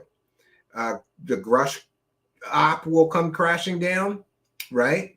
And then when we don't get anybody, they just called a proven liar and proven eBay scammer who was trying to scam people out of money for fake patches. Well, a patch that wasn't what he claimed it. They just called that guy a whistleblower. This is the quality of their so-called whistleblowers, a proven liar and scammer. But with all of these amendment portions of it passing and the whistleblower protection and all these things, where's the evidence or proof then? You can't use the cover-up excuse anymore because now people are legally allowed to come forward and talk about all of this and show their evidence of it. And if none emerges, we will all know in the next year or two that these guys are all full of shit and it's all smoke and mirrors. It's all chasing your own tail or chasing shadows. And there's no there because if there was, somebody would come forward with all these legal protections in place. They haven't so far. Pretty outrageous if they've kept it quiet for this long. Well, yes, it would be.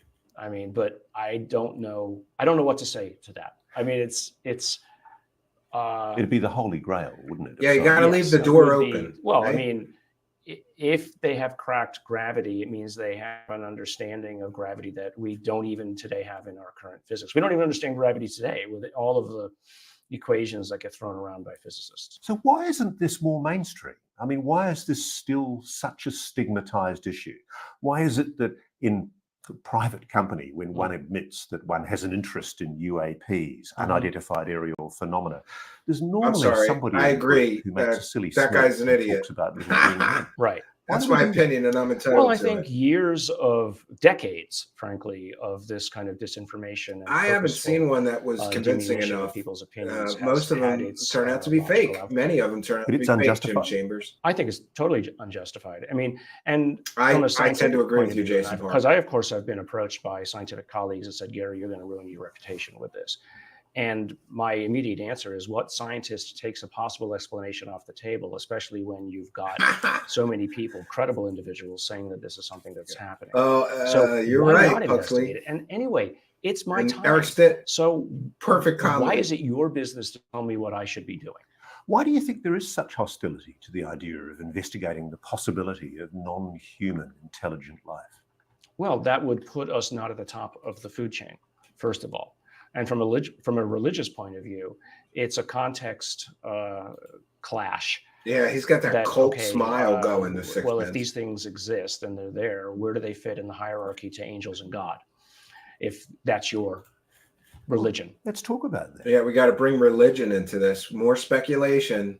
Do you think that possibly what we're talking about here might be what our religions describe as God?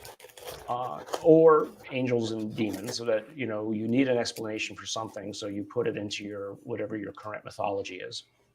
Because the suggestion that's being made by a lot of people who claim to have had experiences with the phenomenon is that whoever they are, this superior intelligence is tinkering with human DNA.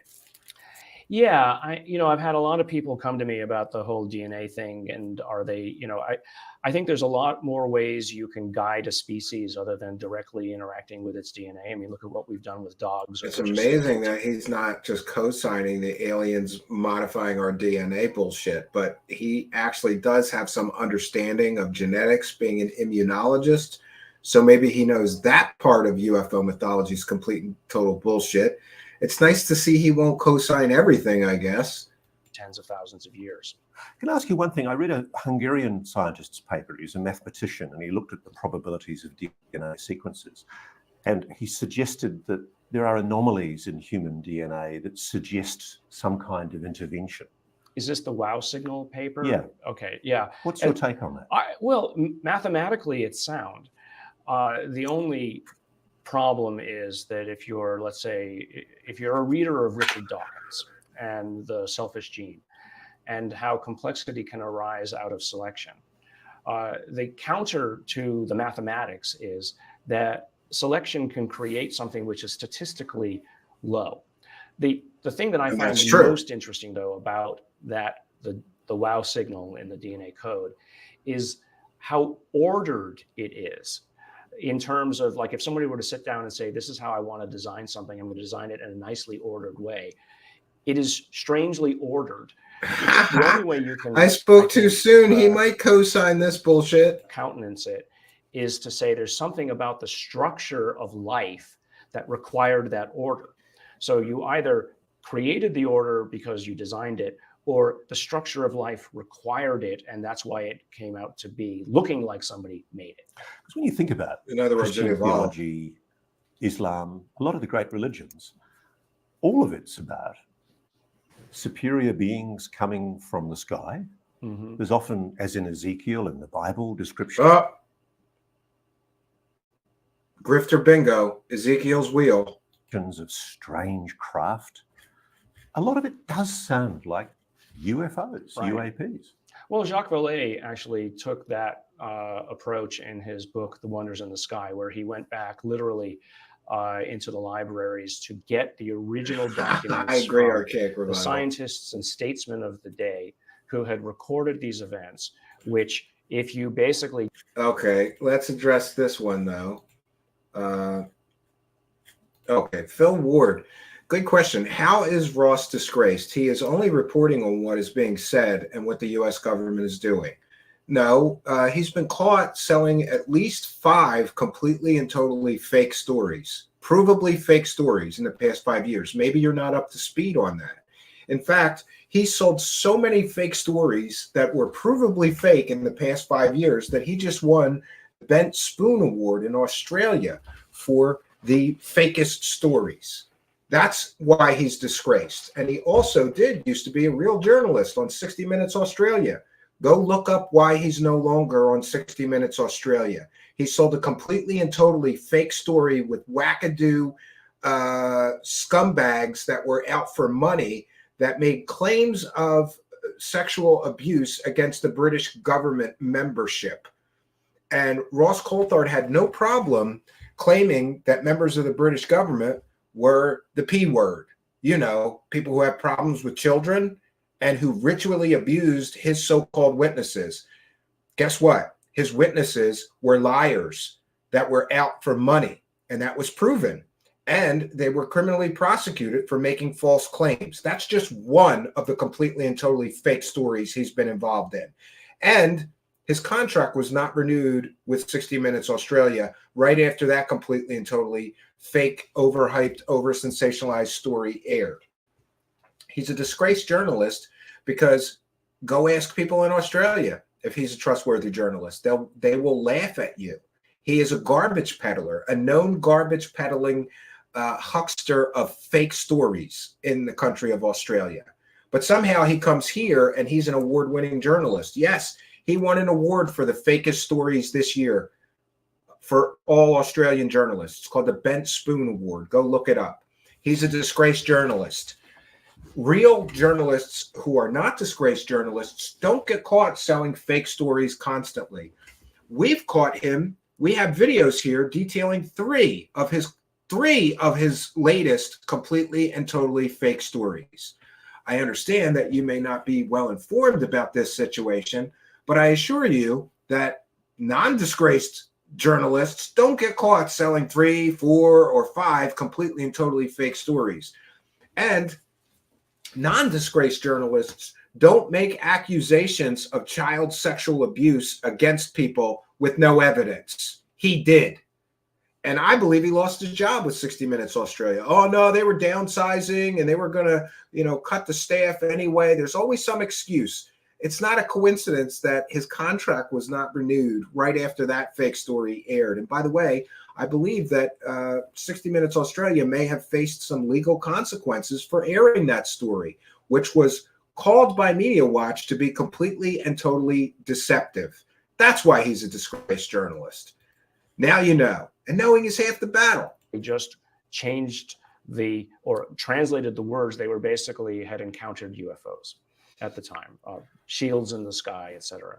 And then Diana Pasulka on the other side of things has looked at this from the standpoint all talk and no evidence. I agree. She was actually originally studying the ecstasies of the saints. She's a theologian of Catholicism. She was studying the ecstasies of the saints, and very often their interaction with angels, as they said. And what she found fascinating is that many of these angels showed up as white orbs. And then it kind of clicked. Oh, I know, JD, but I'll look into that. Story of people who were seeing. It's a good question. UFOs, white orbs that would come and interact with them.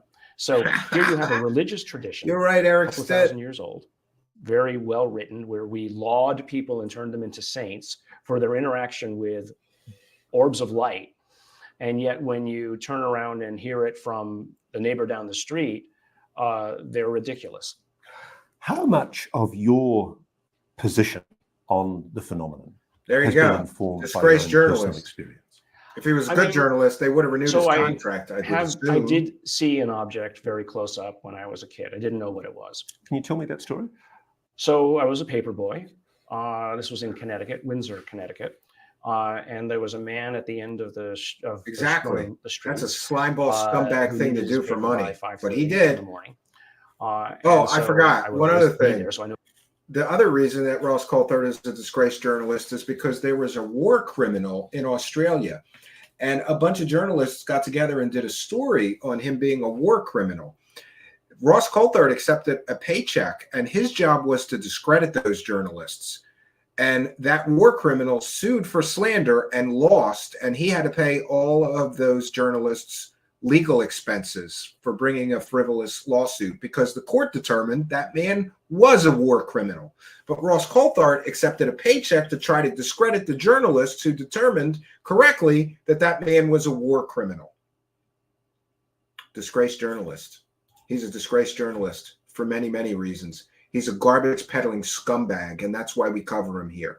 We love garbage peddling scumbags here. Know about the time. It was dark. It was March or so. Yes, he got the and boot. I delivered his paper. And then there was Knowing is basically a half the copse of battle. woods Yeah, I know. through Of which course, I that's had where I to got walk that to from. get to the I next grew up street watching to that walk the other cartoon. way. I love that Leaving the shit. papers there. I love the bad guys though.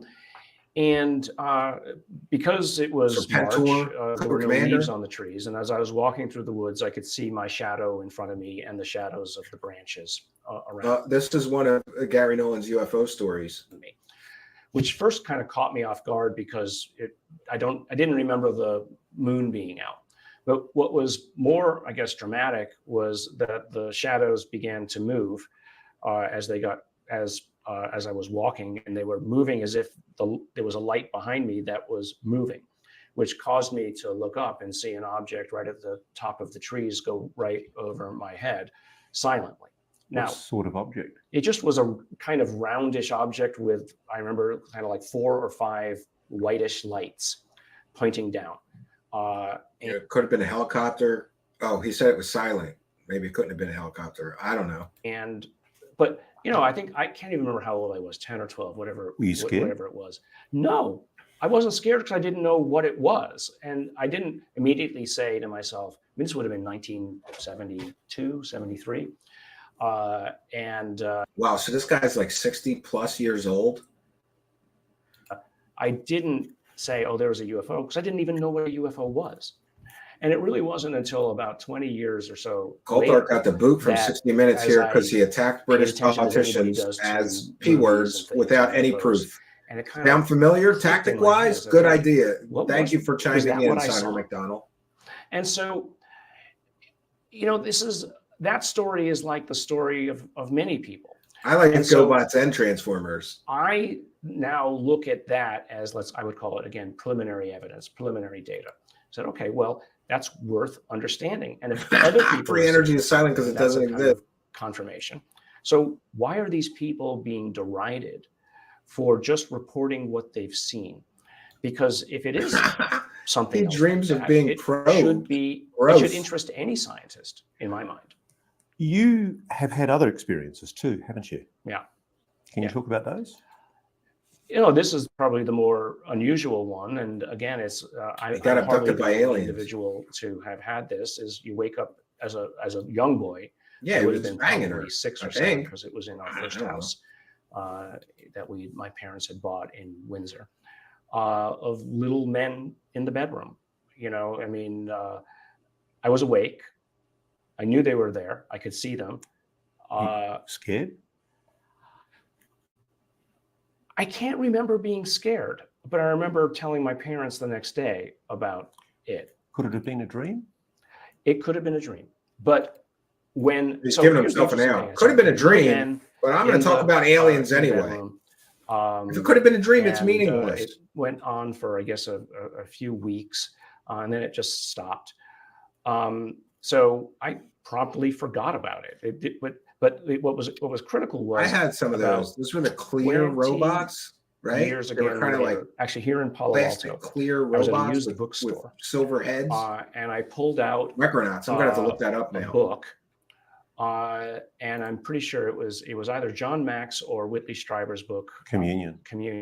And there on the front cover was, and I can feel the hair on my arms going up, Ooh, was what spooky. I saw. That's the classic grey Oh, we alien. saw a And gray I alien. remember I dropped the book because it was like, whoa. And it was, Eating it Cabin was a Crunch sounds revelation. good to me. I I'm guess, hungry. I've but- skipped dinner but then, today. But then I'm also, I've read Jung. Little Men in the right? Bedroom. And the collective unconscious. No doubt. And so, part of my Maybe it was Oompa Loompa. self-explanation for what it was that I was Yeah. seeing was just Maybe it some wasn't aliens. collective Gary Nolan. unconscious Maybe it was genetic Oompa memory Loompas. that we all have. It has nothing to do Now I'm going to with get that song anything stuck in my outside. head. So being a good scientist, you can't say it was ET. Can't. Absolutely not. You're right. It made you I got that from It my made me kid think. though, I mean, because I and, missed it from when I was a I kid. think being a scientist is all about being willing to ask. Yeah, I interviewed the him. I think he's a difficult nice questions. guy, but I think he's full of shit Has too. that informed your A willingness little bit. to look at the possibility I'm that the still phenomenon break is some basket on kind him of life because I form? liked him as a person. Absolutely. I mean, Maybe I lost my objectivity. what could be more interesting about studying life on this planet and how our ecology has been constructed than to compare it to the ecology of another planet, right? Two things are. Yeah, and I'm fine with that, but there's no verifiable evidence of alien visitation to Earth. I'm sorry. Always more There, I said important than one in science, that if you can find a confirmation that life has started elsewhere, it means, first of all, that we're not unique. Yeah, suddenly they have a Then wild begs the story out of question nowhere. of all Sure. of the other things that we're seeing out there, how many other places has life originated? So you had another experience in London that I thought was quite important. Right. Yeah, that was an interesting one because, you know, for no good reason, lying there in the bed in the hotel, I woke up with my entire body buzzing, like I was sitting in an electric water bath. And I've been in Japan for. Maybe his electric butt plug has something to do with this. Hey, look, I'm just putting an alternative explanation out there. He felt like his whole body was electrified. What if he had? Look, what if Dr. Gary Nolan had a malfunctioning butt plug that caused this experience? That's just as plausible. Look, a malfunctioning electric butt plug is just as plausible an explanation for this apparent experience as aliens. I'm just going to put that out there. Could have been an electric butt plug malfunction. I think it's very plausible. For instance, where electric water baths are the kind of the thing. This was a very different experience. Everything from the tip of my fingers down to the tips of my toes, ears, I could feel this buzzing. I could hear it. There you go, Charlie Weiser, the voice of reason. There were, and I the don't voice even, of reason here. Can't even call okay, them words. Charlie Weiser. Maybe it wasn't an electric butt plug malfunction, Charlie Weiser. Maybe it was what Charlie Weiser is saying, and that is this. Bodily buzzing is a typical part of sleep paralysis or hypnagogic hallucinations. Very good thing to point out. And welcome, Charlie Weiser. I shared your debunk yesterday, and thank you for putting that out. I truly appreciate that because I had done a 2-hour show on that totally fake Patchgate story, and I started going, let's just take clips from my show, but you explained it so well. You did a great job.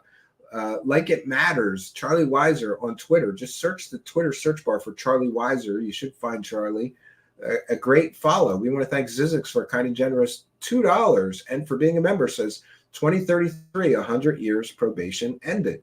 And another one, kind and generous $2. Das eine men get abducted by alien women. Does any men get abducted by alien women? Yes, I have a case of that.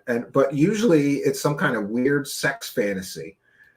Thank you for your kindness, generosity, and support. And Gunslinger, the Grift House of Cards will fall from darkness to light.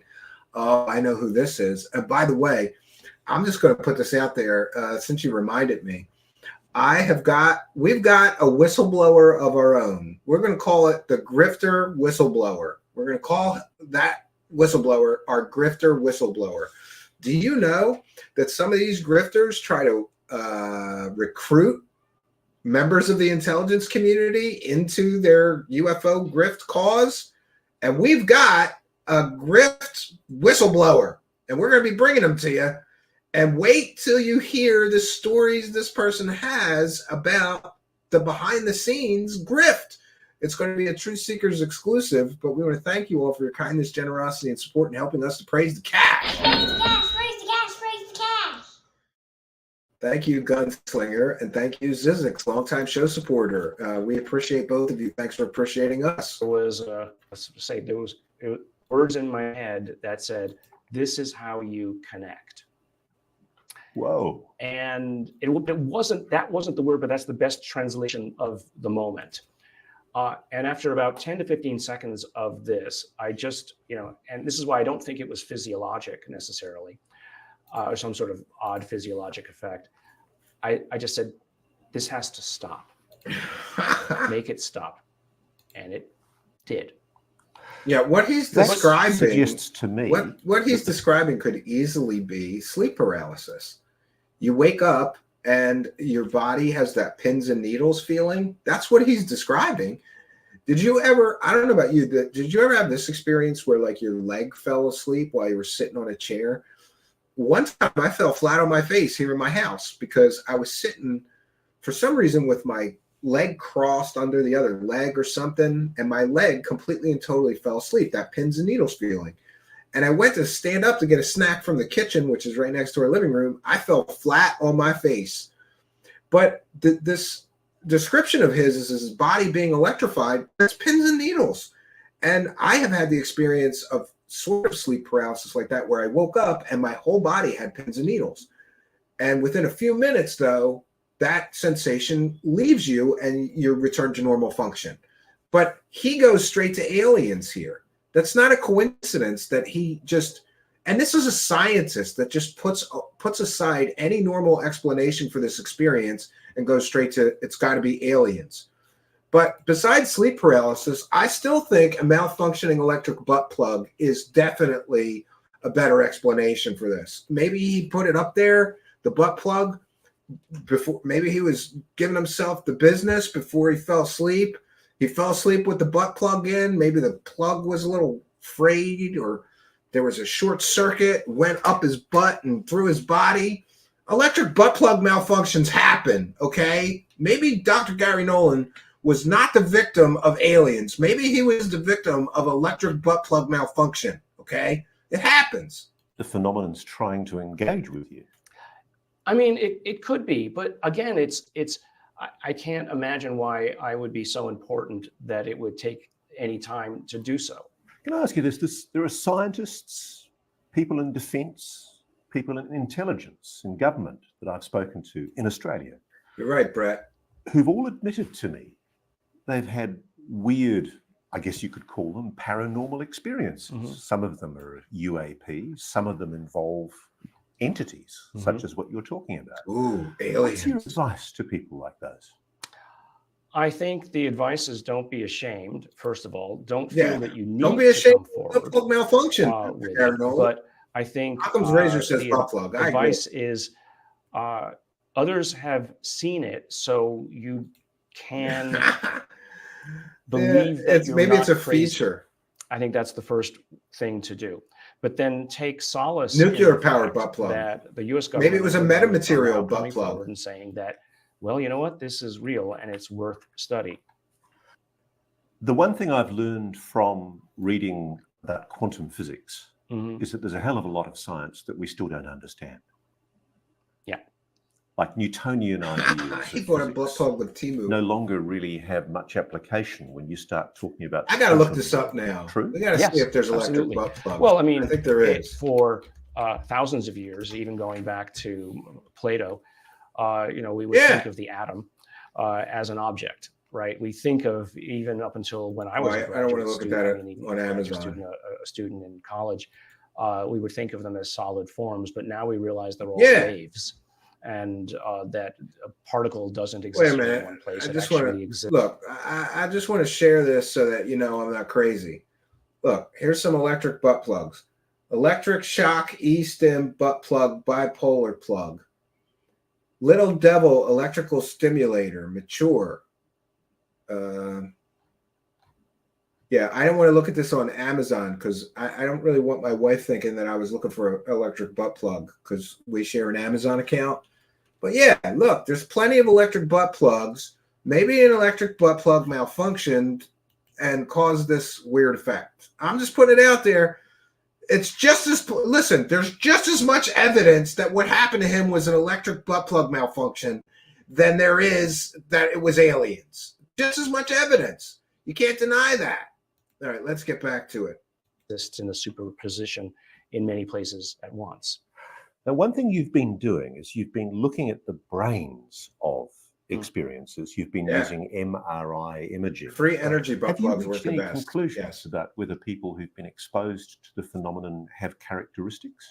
So I kind of turned the question around. Garaji, that's too much information. So what we've done is electric button plugs.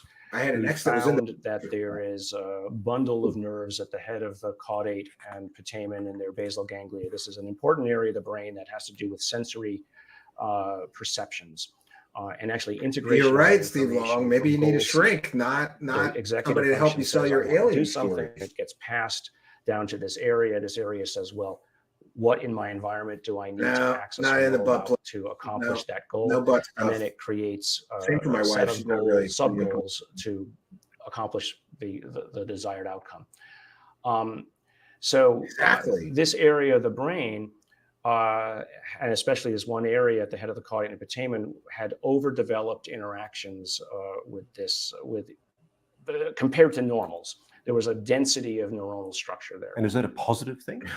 Well, it's a positive thing insofar as the individuals More that we were evidence that it was a working butt plug than with would be aliens. considered Yes. high-functioning individuals, right? So these are all people who came from the intelligence agencies, pilots, high-level physicists. I'm a big fan of the basically JJ. smart. Never been a backdoor man. And so really. from I that like the standpoint, it JJ. was fascinating because that said that Check all appliances. that just the study of people who might have had these interactions revealed something about the human brain that people at the time didn't know, but now has been confirmed not only by us, but by multiple other laboratories, but nothing to do with the paranormal aspects of this. Yeah, and by the way, there is some studies about areas of the brain that are connected to spiritual experiences. So he's not totally wrong here, but he's partially wrong. But have shown that the caudate is involved in intuition and intelligence. Now, why it's important is that is intimately involved with perception. And so if perception is about seeing something that's in front of you and not ignoring it, then maybe you have part of the solution why certain people see something that others don't. And we all know the story, one of the gorilla walking across the stage, right? So these people who are having these experiences with unidentified aerial phenomena, they actually have differences in their brain in some of the cases you've seen that might. I'd like to see the science on this, because it could just be a wackadoo theory that's not supported by evidence, considering this man has been caught selling completely fake stories before with no evidence. Explain why they're seeing them. Yeah, that they're basically smarter and they realize what's sitting in front of them and they don't ignore it. I mean, that doesn't mean that they're magic. It just means that they see something for what it is. And so that does, I mean, people have asked me, well, is this area of the brain created by the interaction? No, because in some of the individuals, we actually were able to go back and look at their MRIs 10 years earlier and see that they still had it. They're born with it. And what's fascinating is it runs in families. I was going to say, have you tested yourself? Yes, yes, my family has it. We're way up on the scale. Oh, so he's special and he has a special brain. And that's why he sees aliens when other people might just see a electric butt plug malfunction. These people always make themselves the hero of the story and claim that they're some special somehow. There's one physicist I know who's like twice as much as, so it's my mother, my brother, and my sister. We all. Because I mean, since I did the documentary last year and wrote my book, I've been amazed by the number of people. Yeah, he just mentioned the documentary that they had to take down because it was so full of horse shit. People who've told me that the phenomenon of sighting these objects and having these weird experiences that I suppose you could call them paranormal, it runs in the family. Yeah. Mum had it, dad had it, granddad had it. Yeah. Again, I'd like to see scientific studies supporting this, but okay. It's quite common, isn't it? Yeah, I mean, and so I wouldn't turn it into a movie script of some sort of magical ability. It's just, if it's a feature of intelligence, then no surprise that it gets feature passed of from family to intelligence. Family. But what I find fascinating is he's special. It's almost right? like it's yeah, it's he's like short bus special. Because maybe. If it's a multigenic trait, multiple genes all coming together to enable everything you're asking us to believe is magic. Yeah. Well, this isn't magic, but he's asking us to believe in magic. Less likely to be passed within immediate. No, you can't take him seriously, Jim Chambers, and that's what everybody leaves out when they sell his stories. They don't tell you his history. In a group of about, let's say, 20 people, we found 2 husband-wife pairs, both of whom had it. Okay, do the statistics. Butch lesbian it's cats. 1 in 100. Weird. To basically find the other person in that 1 in 100 randomly is 100 squared, 1,000, right? Or 10,000, sorry. And so, but to have 2 people, they all have the force. You're right. Same is an even bigger statistical flaw or anomaly. So what does that mean? Yes. It means that these people are either in a limited Let me breeding explain. The documentary in which they did promos claiming they had definitive proof of alien technology, all confirmed by this man, and then they cut to a shot of Michio Kaku. The ball shavings documentary, the steel ball, the balls, that one they took down. He said, oh, my documentary. The documentary they took down because it was so filled with lies. They're claiming Mexican party balloons or alien spacecraft. They're claiming that ball was conclusive proof of alien technology. It was a complete and total shit show of fake information. And they used extremely deceptive practices to clickbait that out the wazoo. So I think they had to take it down because of that. Yeah, psychological disorders run in families too, says Steve Long. Excellent point that I missed. I should have had that one, Steve Long, but thanks for making up for my deficiency mentally here. I'm multitasking right now. Right. They all went to the same school. Actually, I'm thinking about butt plugs too much. Or they're somehow attracted to each other. Stop. Smart people are attracted to other smart stop thinking about electric butt So plug. what does that do? From a really fascinating evolutionary point of view, this is what you would call the beginnings of speciation. So speciation is when you have a uniform. Yeah, the lie by omission. That's how the grift works. Over time comes between them. They now are separated, no longer interbreeding. They go in their own directions. So people who are attracted to UFOs are attracted to each other. In a way. Yeah, or capable of seeing. Let's just say capable of seeing. I wouldn't say that they're attracted to UFOs. I would say that they're... People who are attracted to UFOs are attracted to each other. And he said yes. Well, I do know a couple of UFO couples, but couldn't it just be that people who have similar interests stay together or stick together, or they find each other and they get along because they have similar interests? No. That they're, I would just say, in the simplest point of view, that this area of the brain, which has now been replicated in numbers of studies, the caudate especially, and size and CIA, and that was it. Yes. Yes. CIA. Smart people are attracted to other smart people. Gary, the one area that I've wrestled with as could a be correct, journalist in this field is dealing with people who claim to have been abducted, people who claim experiences with humanoid entities. Right. And my gut instinct is to immediately be dismissive, to say, Obi-Wan is dopey. Rubbish. This can't possibly be true. How do we even begin to investigate claims like that? I struggle with it as well. I hear these stories. I know people who... Now it's time for the law of attraction. What nonsense. The problem is that there is no, or rarely, any residual evidence of the event, right? And others have said, well, why didn't they pick up a pen, good point, Scallywag, an alien pen and bring it back? I don't know, but you have a psychological trauma of some sort that's occurred. Again, people would call it. Yeah, one of the problems I have with alien abduction claims is there's never any evidence of it. And these people leave their beds for hours at a time. They experience missing time, and I'm on the fence about alien abductions. Always have been, And I've talked to some alien abduction people who always give me excuses. Like I talked to one girl who said, "Oh, they come and they take me every night." I said, "Great. Can I come over tonight with some cameras?" She said, "Oh no, they won't come if you're filming." Okay, so you have a built-in excuse. You say you're being abducted by aliens every night, but I can't film it? No, they'll know. It's kind of childish and nonsensical. It's like their beliefs are not falsifiable. No matter what, they come up with some excuse. Maybe a screen memory for a traumatic event that was otherwise. Oh, grifter bingo, screen memories. Best earthly explained. I don't know what to do about it. I really don't, except just to say that it's just more evidence on a pile that needs to be understood. Which is why we were drawn to the story of Jim from Texas. Okay.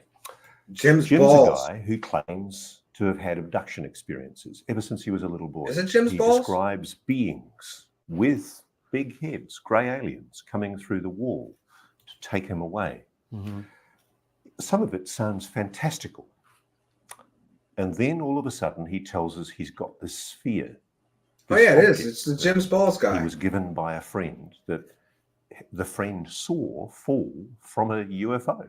Yeah. So a friend saw the Jim's ball fall from a UFO, and it just so happens to be the same weight, diameter, and everything of an industrial ball bearing. But it definitely came from an alien spacecraft, even though it's, 50 inches in diameter or whatever it was, centimeters. It's an industrial ball bearing. And the reason that I know it's an industrial ball bearing is because of all the strange coincidences. I once had a roommate who worked at, and you can look this up. It's called Messenger Bearings in Philadelphia. And they're a company that creates huge ball bearings. And somebody told me they don't make ball bearings that big, Stephen. The thing that they had was the size of a basketball. Yes, they do make ball bearings that big. In fact, Messenger Bearings made room size, a ball bearing the size of a room that went in this huge industrial spinning equipment. So I looked at that and said, that's an industrial ball bearing. And I knew that because I had a roommate that was in the business of making industrial ball bearings. And I knew that they made ball bearings that big and for what purposes. These guys went straight to aliens. They didn't even entertain the possibility that that was some sort of, could just as easily could be a ball bearing or a lawn ornament. We've seen garden ornaments that look exactly like that. A craft of some kind. Now, we're not saying, let's be clear, we're not saying that Jim's got extraterrestrial technology or alien tech. Okay, so now they're not saying that. Oh, sorry. More commercials. Let me get past this here. And we'll share it again. Just to be clear, though, they're not saying it's alien technology now, but they said it was alien technology leading up to the promos, in the promos before they aired that.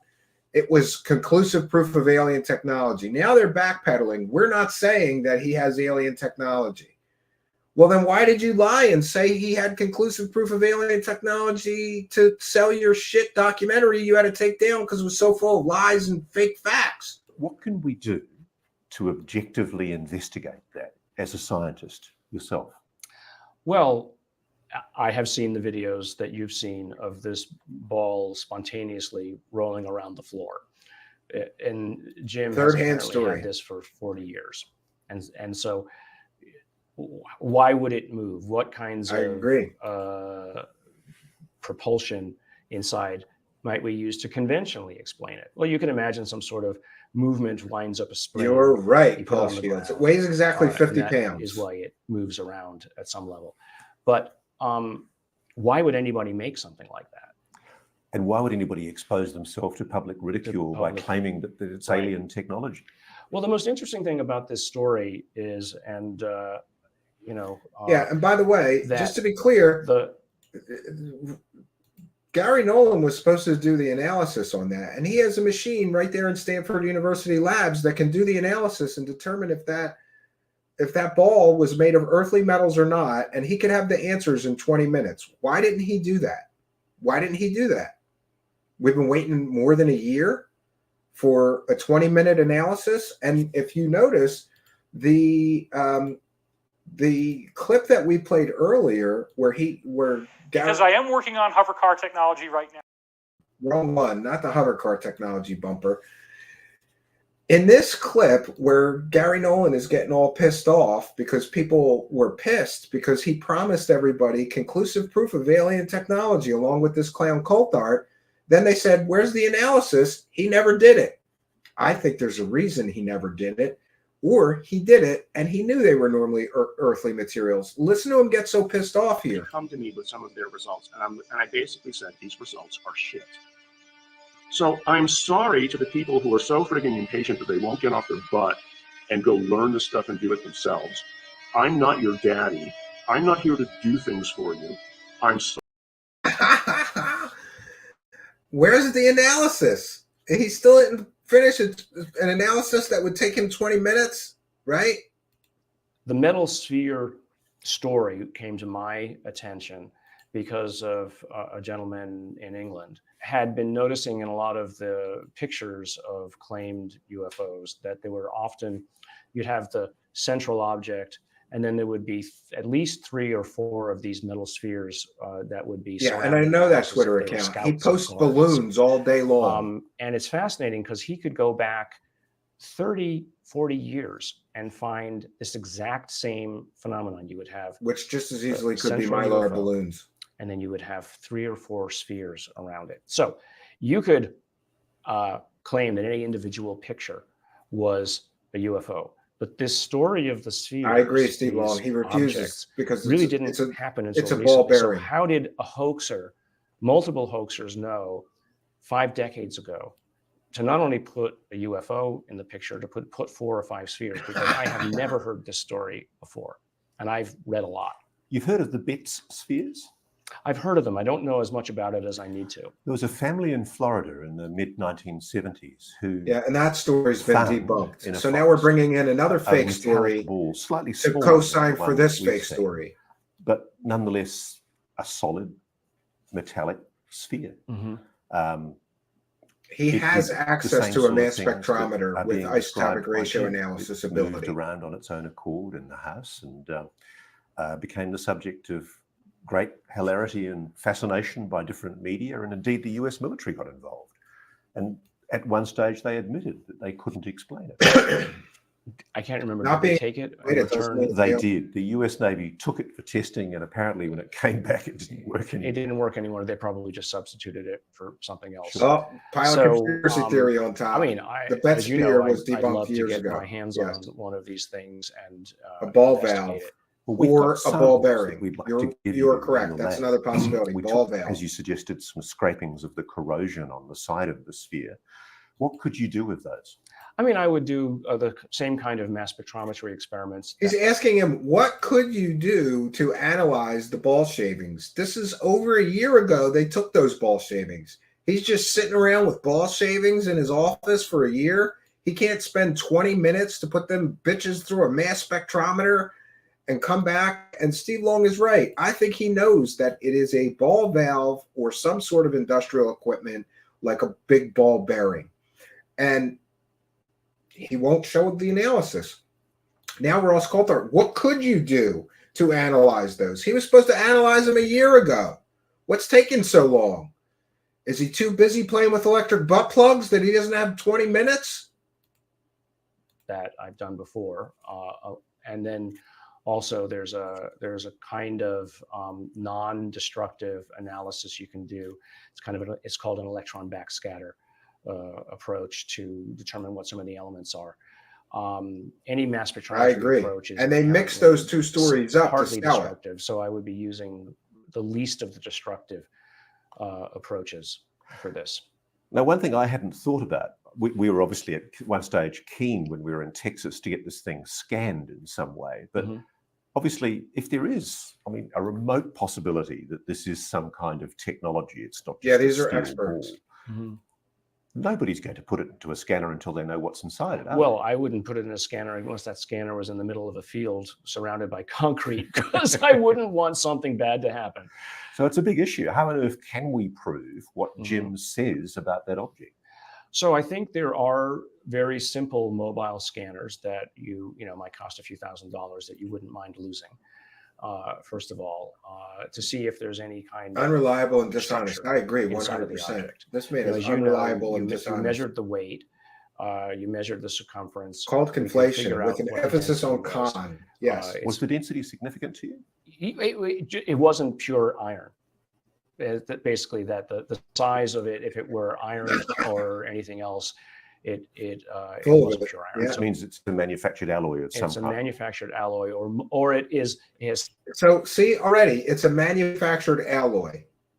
Steel on the outside, and it has something else on the inside. Now, one of the explanations that was given for the Betz ball when it was discovered in the 1970s was that it was part of a ball valve, that it was ball valve, identical to or similar to a ball valve that's found inside some industrial technology. I guess that's possible with this one. It is. It's always the story and then the provenance of the object and how long. Well, at least they admit it could be a ball valve or it could be aliens. Maybe Occam's razor applies and it's a goddamn ball valve, considering do aliens use our units of measure? Because that ball was exactly 50 pounds.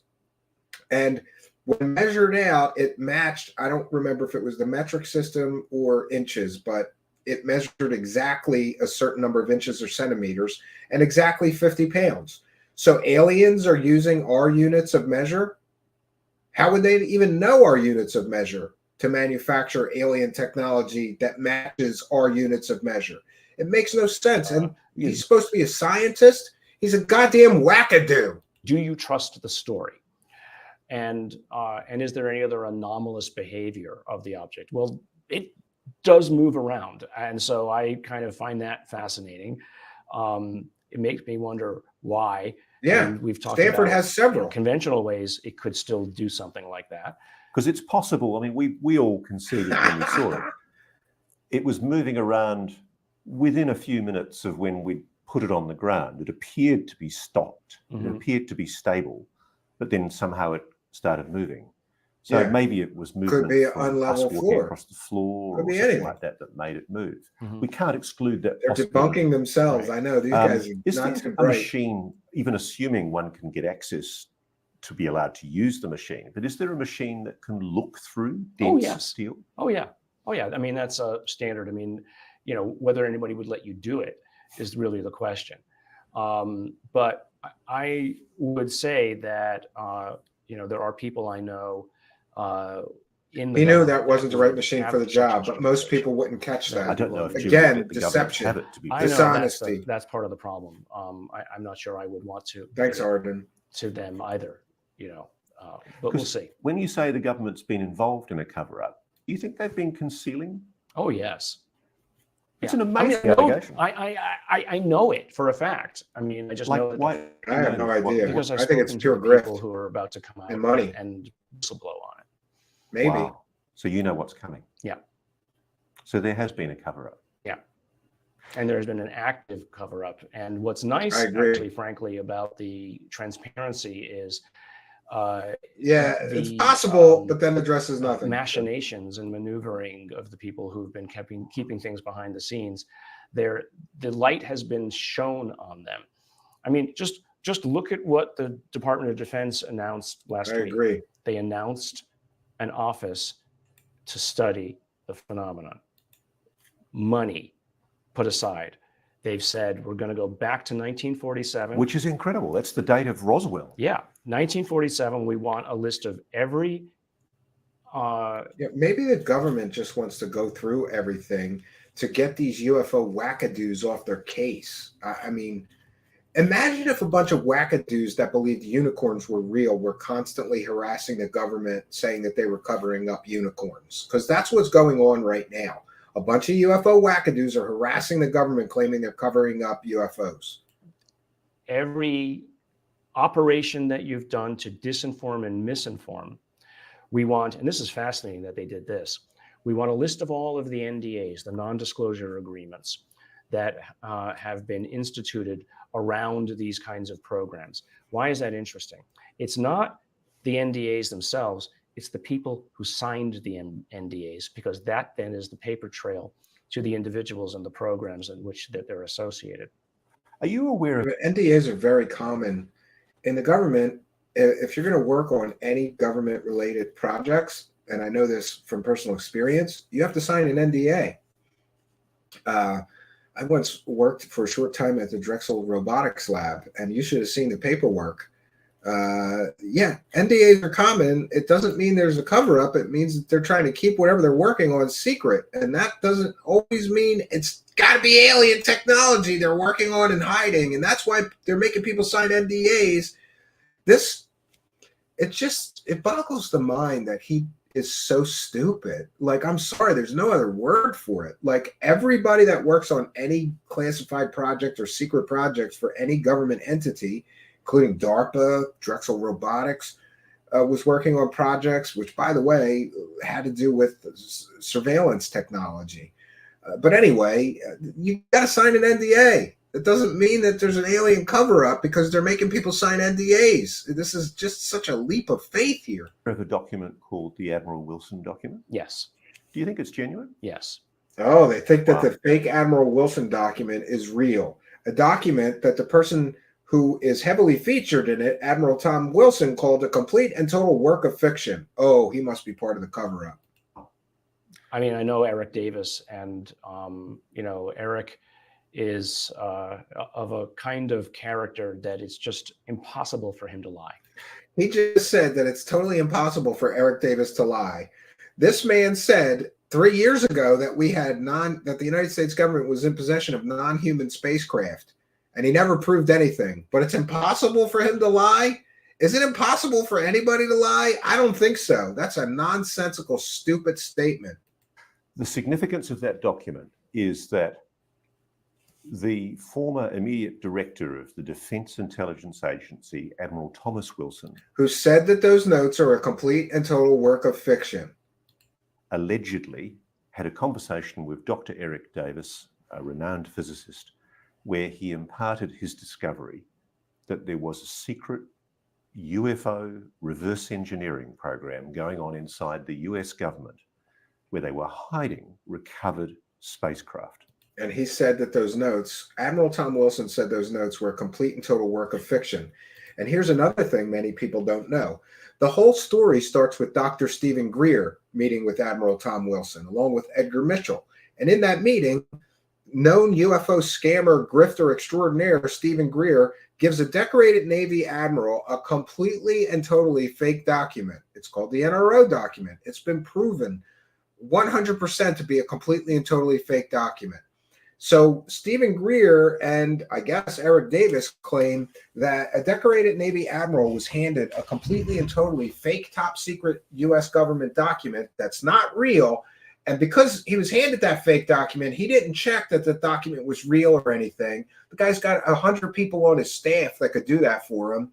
No, instead, he took a completely and totally fake document from a known UFO scamming grifter in the form of Stephen Greer. And then he went on a hunt for the alien technology. No, a decorated Navy admiral would look at the document and then he would give it to somebody. I think he would give it to somebody in his staff. Check this document out. Does this check out? And he would instantly know that document was fake and go no further. But we're supposed to believe that a decorated Navy admiral got a fake document from a UFO scammer and then went looking for the alien technology. And by the way, that same decorated Navy admiral claimed that these notes were a work of fiction. He was in a whole nother state at the time this meeting with Eric Davis was supposed to have taken place. And there's witnesses to that. He couldn't have been there at the time and place that the notes claimed.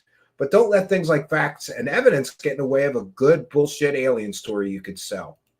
Mm-hmm.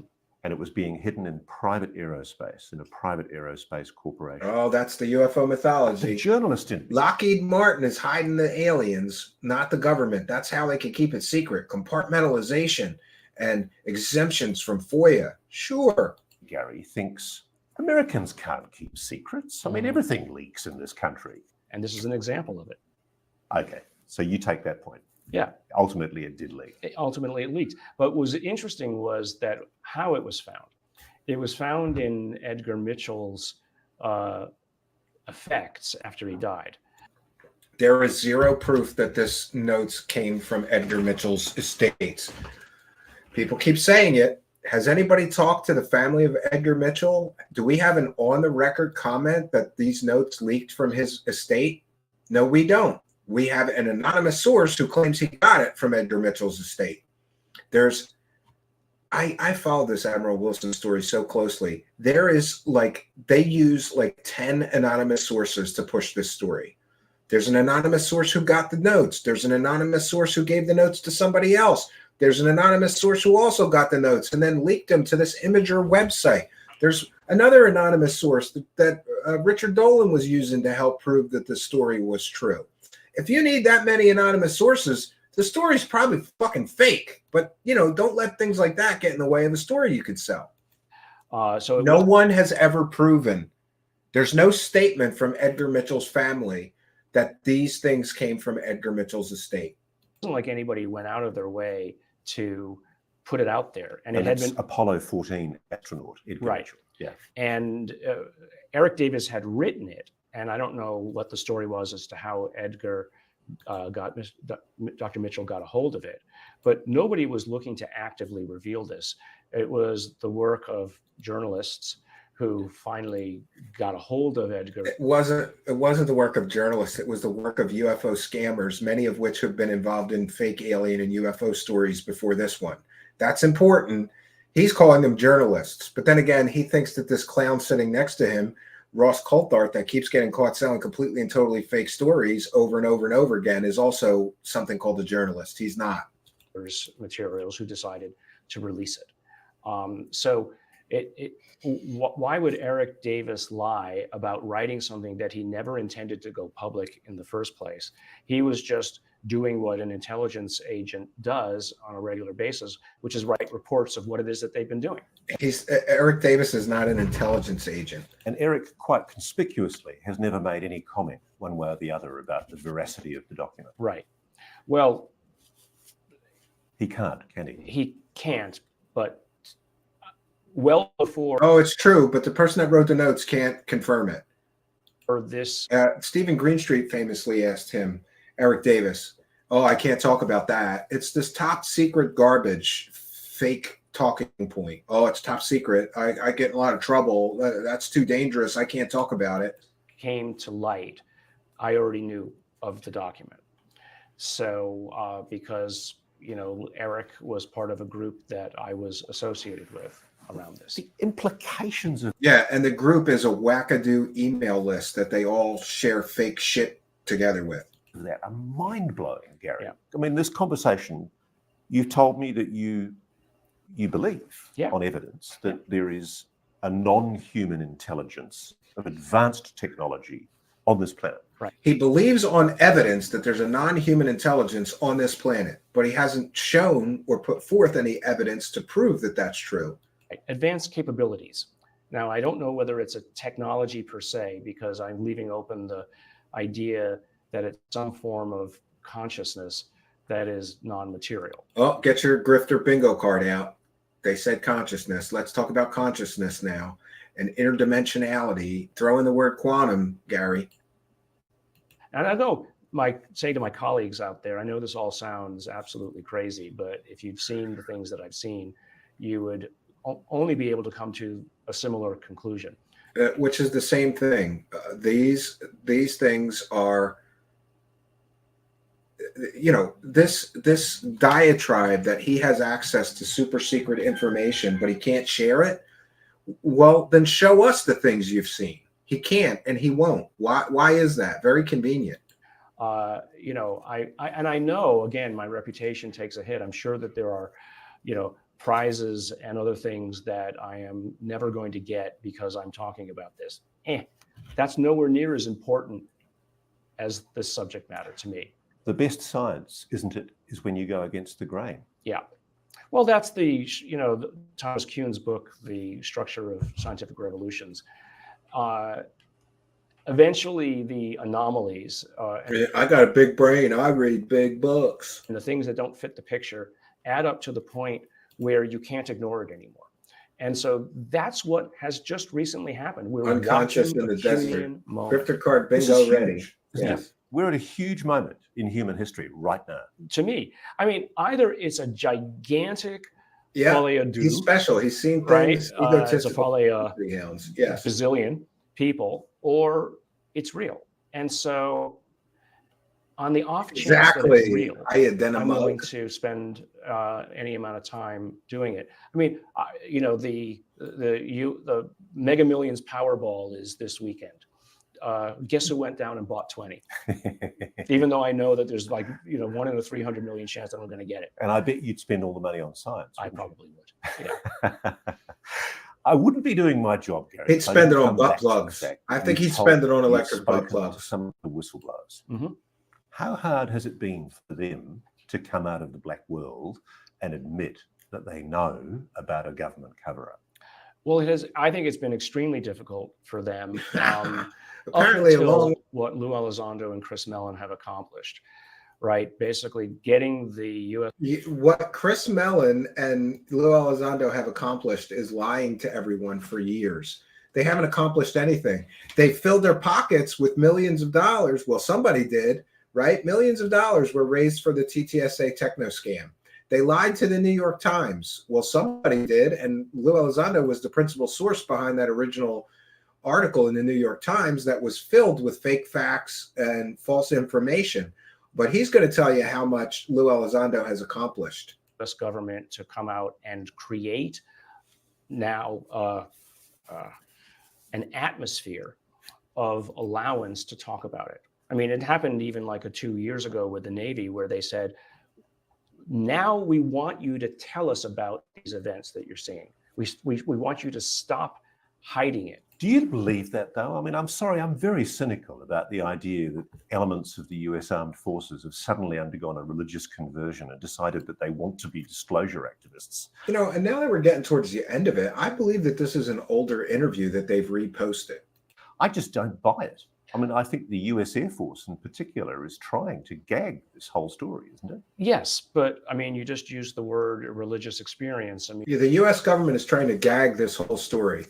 But they pass whistleblower protection so people can say whatever they want without fear of reprisal or, legal consequences.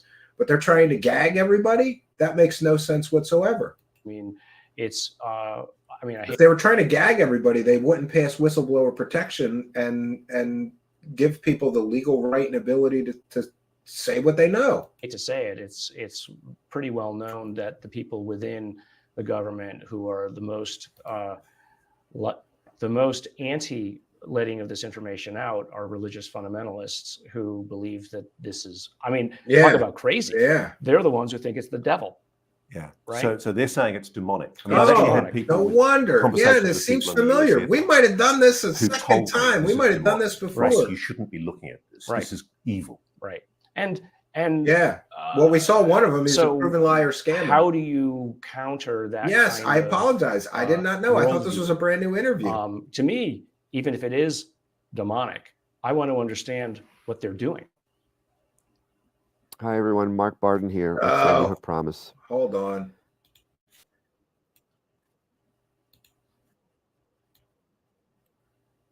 All right, let me get back to it. I apologize. And I also apologize because it appears that this is a reposted interview that may have appeared before, and they're just reposting it for whatever reason. So I apologize for my comments about where's the ball shavings analysis. This is a 2-year-old interview. So the ball shavings was 2 years ago. We've still waited 2 years, no ball shavings analysis. Question, do you think on the evidence it's well-intentioned, whatever it is? I think it's neutral. Thanks, unacceptable views. It's ambivalent about It's humanity. ambivalent, and if we kind of get in the way of whatever it is they're doing, you can get. They're in the land of Do make-believe. you think Yes. the Scientists others, believing in whatever they demons. Yes. these aliens that you believe, Maybe all of the above, Jim. they want to be known about? Well, they're obviously not doing much to hide themselves, right? I think they're showing us what they can do, right? They do show up. They've Interesting. shown up Thank you, around Adam. the nuclear sites. We all know this now. Yeah, suddenly seen them on something the seemed bases real in Australia. familiar about Right. this to me We've when they talked seen about the them around Wilson document. USS Nimitz, and it happens He multiple is, times a week. definitely. I mean, even today, and I've been speaking with people about that. By definition, that's a threat, isn't it? Yeah. It doesn't mean they're going to kill us, but No. it's by definition a threat It's because they're breaching the security of some of the most sensitive military installations on the planet. Right. Allegedly breaching. And I guess what they're saying is, well, who said this was your space anyway? So why the interest in nuclear sites? I mean, I've said this before that, so humanity, I think, is on the verge of leaving the planet, as we know. Well, one thing we know is that 2 years ago, these guys were full of shit, and now they're even more full of shit. And I think any intelligence that was be looking at us from the outside, that's been around as long as perhaps they have, knows what the trajectory of humanity might be. And that would be to move out into the solar system, and maybe eventually, even if it takes conventional More means to accomplish speculation. it, move out into other All these guys have is speculation and nonsensical non-evidence. stars. So here we are, a planet full of angry monkeys, and we can't even take care of our own planet, and we're threatening to move out into the nearby galactic arm. Might take us 1,000, 10,000 years to do it. I agree. It's going to be the Maybe same our old shit. neighbors want to know It was what BS is back then, and it capable still of doing. is. Yes. There's a document I wrote about in my book called Slide. Big things are 9. coming. And Yeah. Chris Mellon had accidentally left it on his website. I It was mistook it for discovered by a new. very They clever posted it British researcher yesterday, who was and just going everybody sent me through links, to so see I what thought it Chris was a had on new his interview. website. It's a document that was prepared as a briefing document for the Yes. Undersecretary of Defense by members of the UFO task force. I think Lou Elizondo's team. Mm-hmm. The key thing about it is that it advises that I agree. We're hundreds whatever of the years away. phenomenon Yes. is, it's capable of manipulating human perception, human consciousness. Right. It can make us see things. Where's that are the there. evidence that this is true? There's Do you no think that's evidence of possibly this. what we're Total seeing in the sky speculation. in the form of I UFOs? mean, I think that's part of I what think I makes skimmed it so through it difficult when it was to first put out. reproduce is that different people see different things. I mean, the best example of this that I know Only Sith deal in is, absolutes. a story that Jacques Vallée brought to me of a family in France driving down the highway. This was like in the last 5 to 10 years. And they had a glass-topped car. And they look up and they see a UFO, basically paralleling them down the highway. The mother looks around. Another great and story sees that no with anonymous sources. Where are these people? Can we interview them? Of course not. He could just be making all this up. Suddenly there's an anonymous whole family, right? Oh, 4 or 5 people saw this UFO. Great. Can we talk to them? Well, no, I have to protect their identities, right? It's the story on demand. other individuals nearby are freaking out about this thing above them. The children in the back take out their cell phones, take a picture of it. They get home and they look at the pictures on their camera and they don't see an object. They see a little star-shaped thing about 30 so feet above it. And I have the picture that doesn't look anything like a drone. It's like I think it has like 7 spokes and a central hole of some sort. So you're left with this. They saw a giant craft, but the picture shows that it was nothing else there. Nobody else could see it. So even if it was an object, it was that. Well, this is a load of shit. So they saw a UFO with their eyes, but they took a picture and it didn't show up on film. Great story. Is there any evidence of this? Can we interview the witnesses? Well, no, I can't share my sources because they're anonymous. In other words, they're his imaginary friends. Who knows? That was there. Others weren't capable of seeing it, so it was manipulating vision. So, yes, smash that like button, please. There's a possibility. There's 130. One of the few scientists in the on the world other who are platforms, I guess. investigating One what is here potentially and the a biggest bunch more scientific elsewhere. discovery of all time, isn't it? Yes, and what Biggest I actually scientific discovery of all hope to time. find, let's say, is that on the inside, Great there are other camera. scientists who've been working on this problem for way more years than Probably, I've even been yeah. interested in it. Hearsay. And they You're can right, Jim. basically, I'd be perfectly happy with them stepping forward. The male and taking version the of Linda limelight, Moulton Howe. because it's not about what I want to. Oh, there you go. It's about I don't know. I what see is. 135, And if but others are there mine trying to know aggregates it, from all the let's platforms. catch So everybody else up. So, Jim, let's talk about Jim for Texas. we'll forgive you for the R word Jim's reference happy because that's probably the only to be thing. interrogated. He wants to be challenged. Mm-hmm. He's Exactly. so thrilled that there might be any kind of scientific investigation into He needs some what cat. he says. Yes. Is there interest in having a look at what he's got? Oh, absolutely.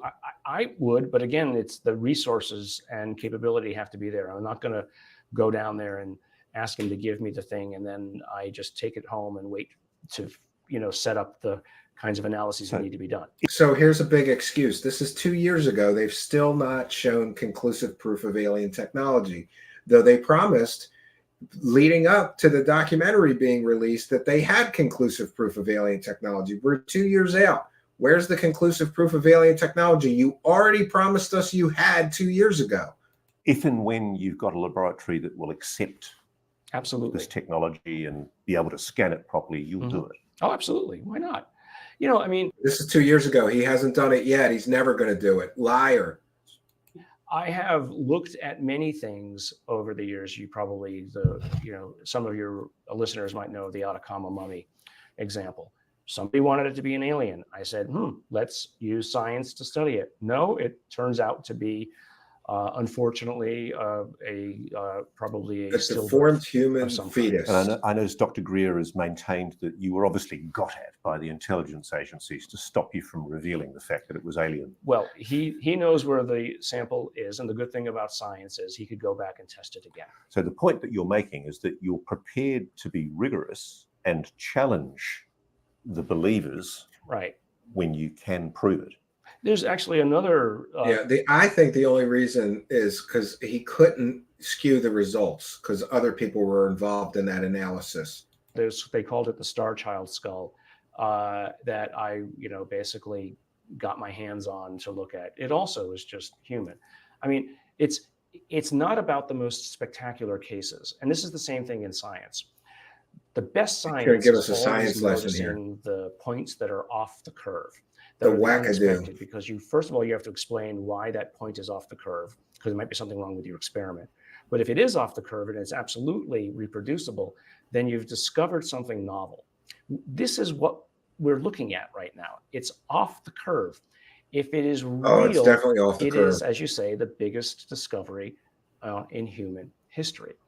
But well, now we know where they got that soundbite, the biggest discovery in human history, that they used in the documentary. If it is real, it's already been discovered by the governments. So let's just get it over with and get the information. Yeah, let's get this interview over and with. start, bringing the. My ears are going to bleed from bullshit infestation. To study it. Final question. From what you know of these whistleblowers, Coulthart's and testicle the skin, you're right, determination of Mark. people in the That's Congress true. and people like Lou Elizondo and Chris Mellon, do you think we're going to get answers soon? That Yes. could be. You could be correct. How soon? I think in the next 2 years. And do you think there will be public hearings where people reveal? We're gonna get the truth within 2 years. This interview was from 2 years ago. Did we get the truth yet? He's completely and totally wrong. Oh, but are there going to be hearings? Into the Congress, what they know? There was hearings. Whether they're public hearings at the beginning, no, I don't think. But I think there. I was wrong about that too. They were public hearings. So he was wrong about us getting the truth by now, and he was wrong about there being public hearings. For a public announcement. Wow. I think. And do you think that public announcement might be there is another life form of intelligence on this planet? Yes.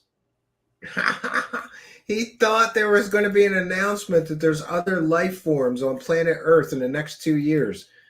And this is a 2-year-old interview. No announcement. Wackadoo.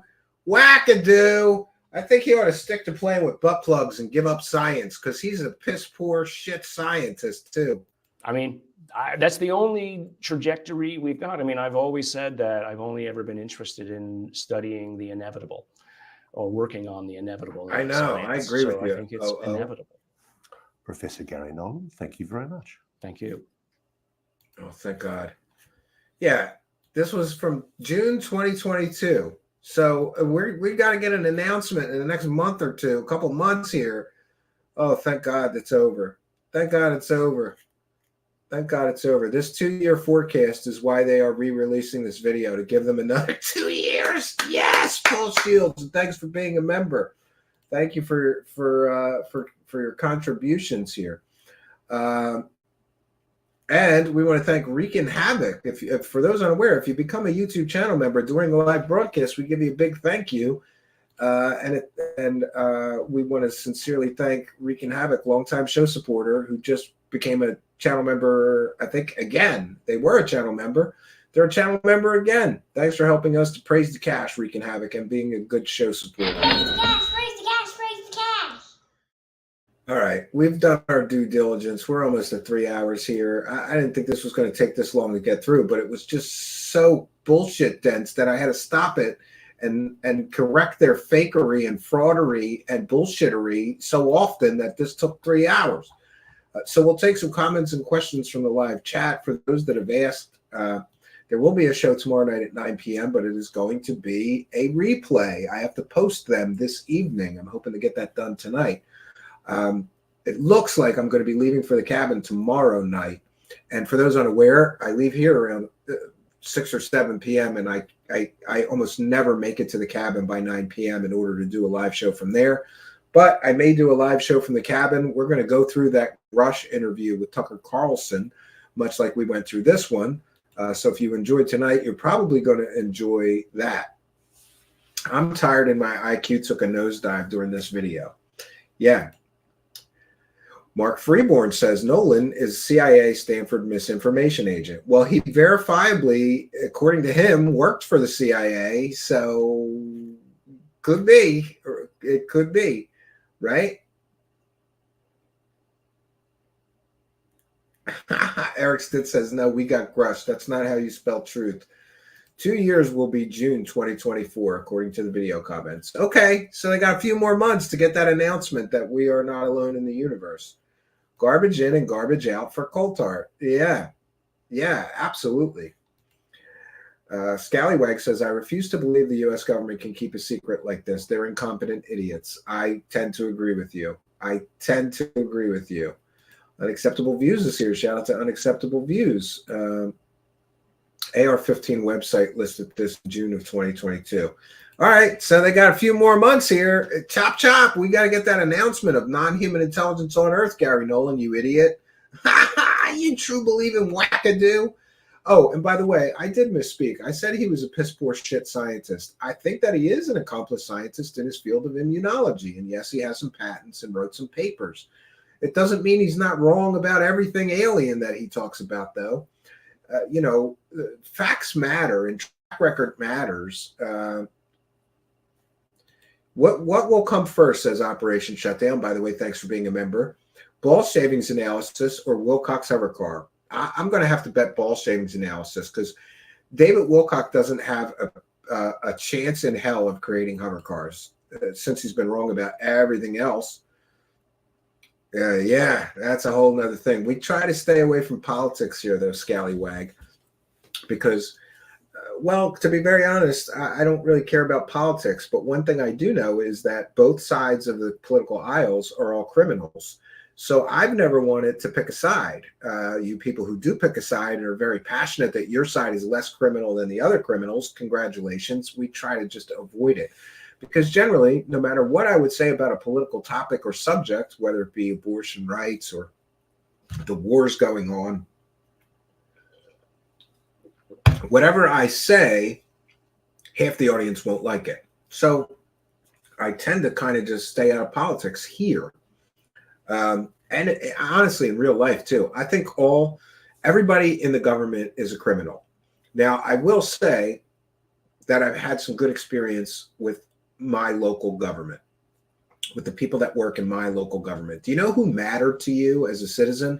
The people who work in your local government. They can directly affect you, your home, your family, your level of safety and protection, because they run the police. They run whether your house, whether firemen show up to help you if your house is on fire. The local government matters. Everything else is criminals that are just there to extract as much income from you as they possibly can and do as little for you as they possibly can. Not a huge fan of the state or federal governments, but I will say that I have had good interactions with my local governments, both at the cabin. They're good people. At the cabin, it's good like country people that run the local township, and they're very helpful. They help me get my permits in and everything. So I'm like a kid in a candy store at the cabin. It's easier there. I can build any goddamn thing. I could tell them I'm going to build an 8-story tree house, and they'll go, okay, fill out these forms, Stephen. And I have made incredible use of something called it's called a recreational cabin affidavit. For those unaware, in the state of Pennsylvania, and in many states, there's something called a recreational cabin affidavit. You fill it out and you swear this is a vacation home or recreational home. This is not where I'm going to live full time. And then they just make you permit exempt. You don't have to have inspections, wiring, structural. You don't have to submit blueprints, plans. You just fill out these forms and then you go build whatever you want out in the woods. That's the way it should be. But as far as the federal, I stay out of politics. I hate these elections that they have every 4 years because basically, for a year and a half coming, it's coming. Everybody, this is coming for everybody. Very soon, for about a year and a half, all you're going to have in all of your social media feeds is everybody you know arguing over which criminal is the lesser of the two criminals. And I just divorced myself from all of it. People say, well, you can't complain unless you vote, Stephen. No, I don't vote, so I can complain because I didn't elect any of these criminals. You people did. I can still complain. That's my philosophy on life.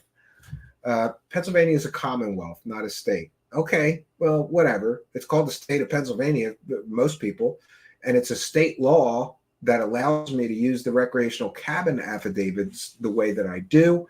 And I filed 2 of them so far, and I'm going to be filing more of them because I've decided at the new cabin location, I'm not building 1 cabin. I'm building 3 or 4 or 5 or 10. I don't know. I'm going to build a very small one first, then I'm going to file more paperwork and build another one. And then I'm going to file more paperwork and build another one. I'm going to build a whole compound there at the new cabin location. Old School Comp Sci says, I hate politics too. Yeah.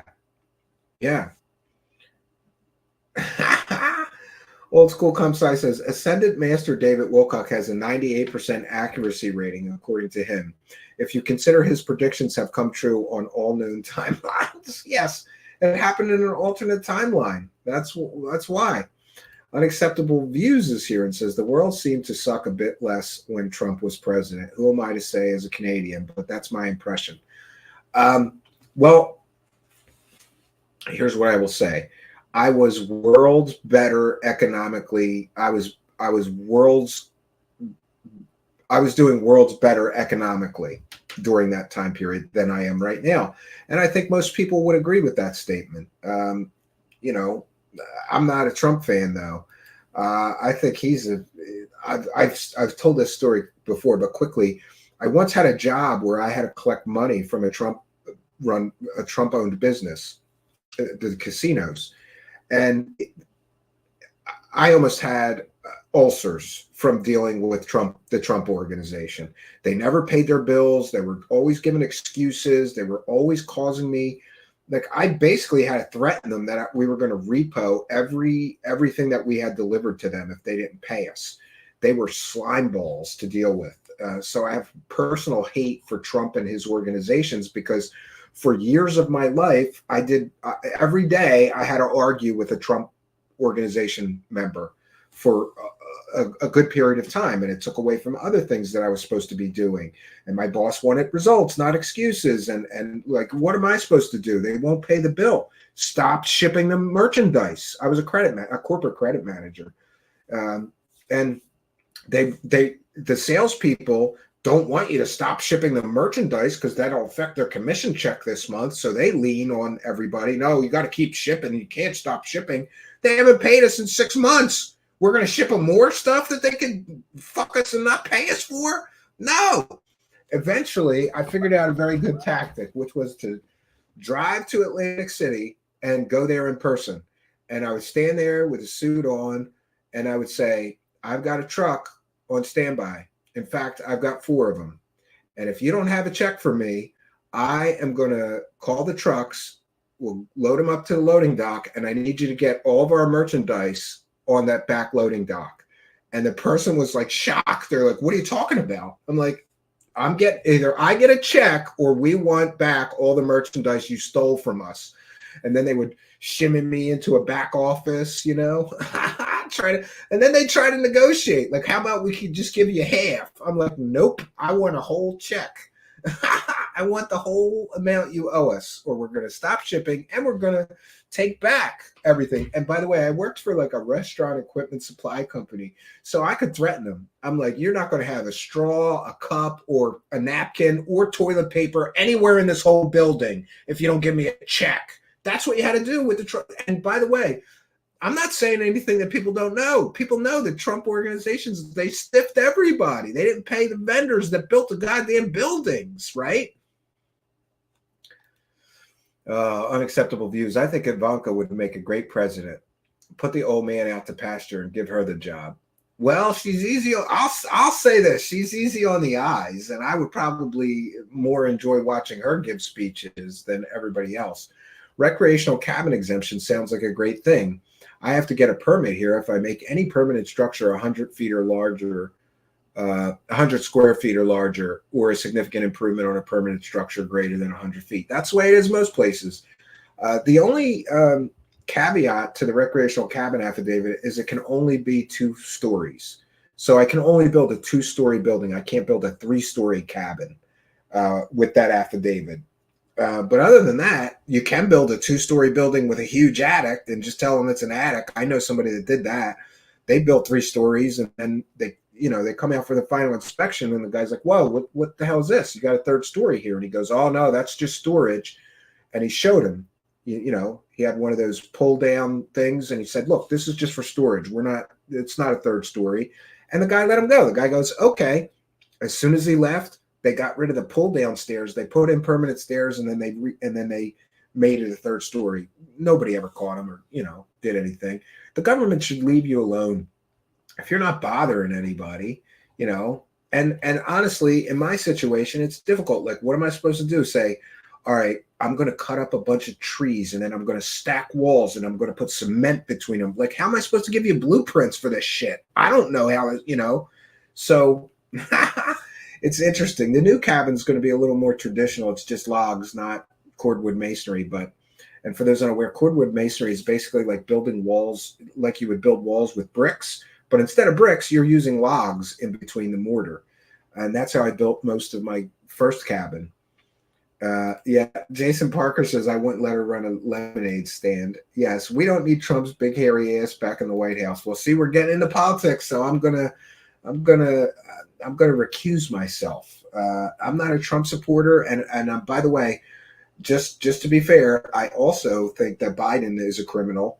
And I don't understand how his family's getting, all this money from all these foreign governments, but that's not a crime. Like I said, they're all criminals, right? Yes, Wilcock has been doing live streams about every month or so. He is at 3 weeks now. Soon more laughs. I think there might be one this weekend. Let's hope. I got a bison steak in the freezer waiting for the next Wilcock stream for me to cover it. We're going to eat a bison steak and cover the Wilcock stream. I would love to live out in the woods far away from other humans. Yeah, well, me too. I spend as much time as I can at the first cabin, and hopefully when spring comes, I am going to finish a little tiny cabin in the woods where the new place is. And boy, that new place, Scallywag, there's no neighbors for miles. There's nothing but forest for no matter what direction from my new cabin location, no matter where I walk, there's no neighbors for miles. I can walk this way, this way, this way, this way, that way, no neighbors for miles. I love it. I basically feel like I own an entire forest, but I don't. I only own one little piece of that forest, but nobody is using all the land around me for miles. And I hope it stays that way, but I'm going to try to buy up that whole forest. Renee Cruz is here. Welcome, Renee Cruz. Haven't seen you in a while. Good to see you. 2024 National Defense. Yeah. Renee Cruz says, I don't look intelligence communities hell. No UFO top secret declassified disclosure transparency a bummer. At first I did, but I actually took it as a step forward. Men in Black are actually hiding ETs, UFOs. Well, maybe. Nothing better than living in a place in the woods. I agree. And I hope to retire at those cabins because technically I can't live full time in either of the cabins. But what if I have 5 cabins all at different locations? I think I can live part-time in one, part-time in one, part-time in one, part-time in one. Or I'll have a friend or a family member let me use their address and say, I live there. I'm just hanging out here. They don't ever check. And the funny thing is I do know people that have built recreational cabins that do live there full time. But the thing is, you're not supposed to. It's a little unclear. Like, is the government really going to surveil you 365 days a year to say, oh, you're living there?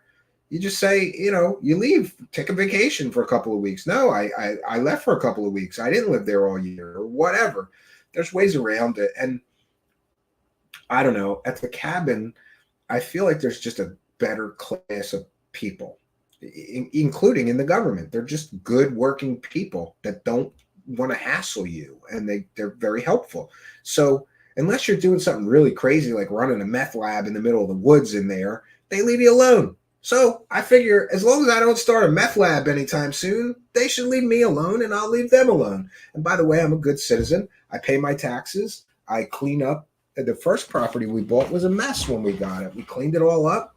I built a big, beautiful cabin there. That is, my first cabin is like a landmark. People come there.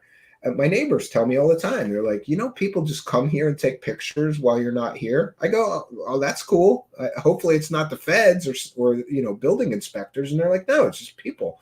They stop, and it's such a weird, cool looking cabin that people take pictures of it.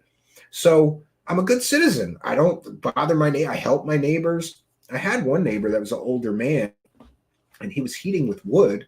And I could see he was struggling. He has no log splitter, nothing. And he's trying to chop all his wood. He's an old man. I went over and I chopped a bunch of wood for him. I got him some extra firewood. I'm a good neighbor, and karma really does work. I think if you're a good person, the universe gets out of your way. I would hope so, right? Here in Canada, in Ontario, you can live full-time in the woods. Lots of people live off-grid. Yeah, Canada's kind of on my list. Canada, British Columbia, and Alaska have always been on my list, art and paranormal, because I love living in the woods. I would love nothing more than that. Maybe someday I'll get to do that. But for now, I'm happy with Pennsylvania. For those unaware, my first cabin is in the Pocono Mountains of Pennsylvania, and it's beautiful.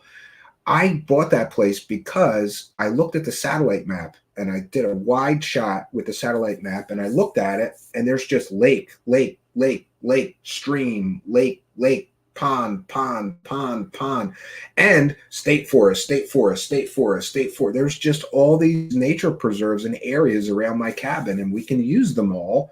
So even though I have a small plot of land where the first cabin is, it's walking distance to a bunch of state parks with hundreds and hundreds of acres of woods, lakes, streams, creeks. There's hiking trails everywhere.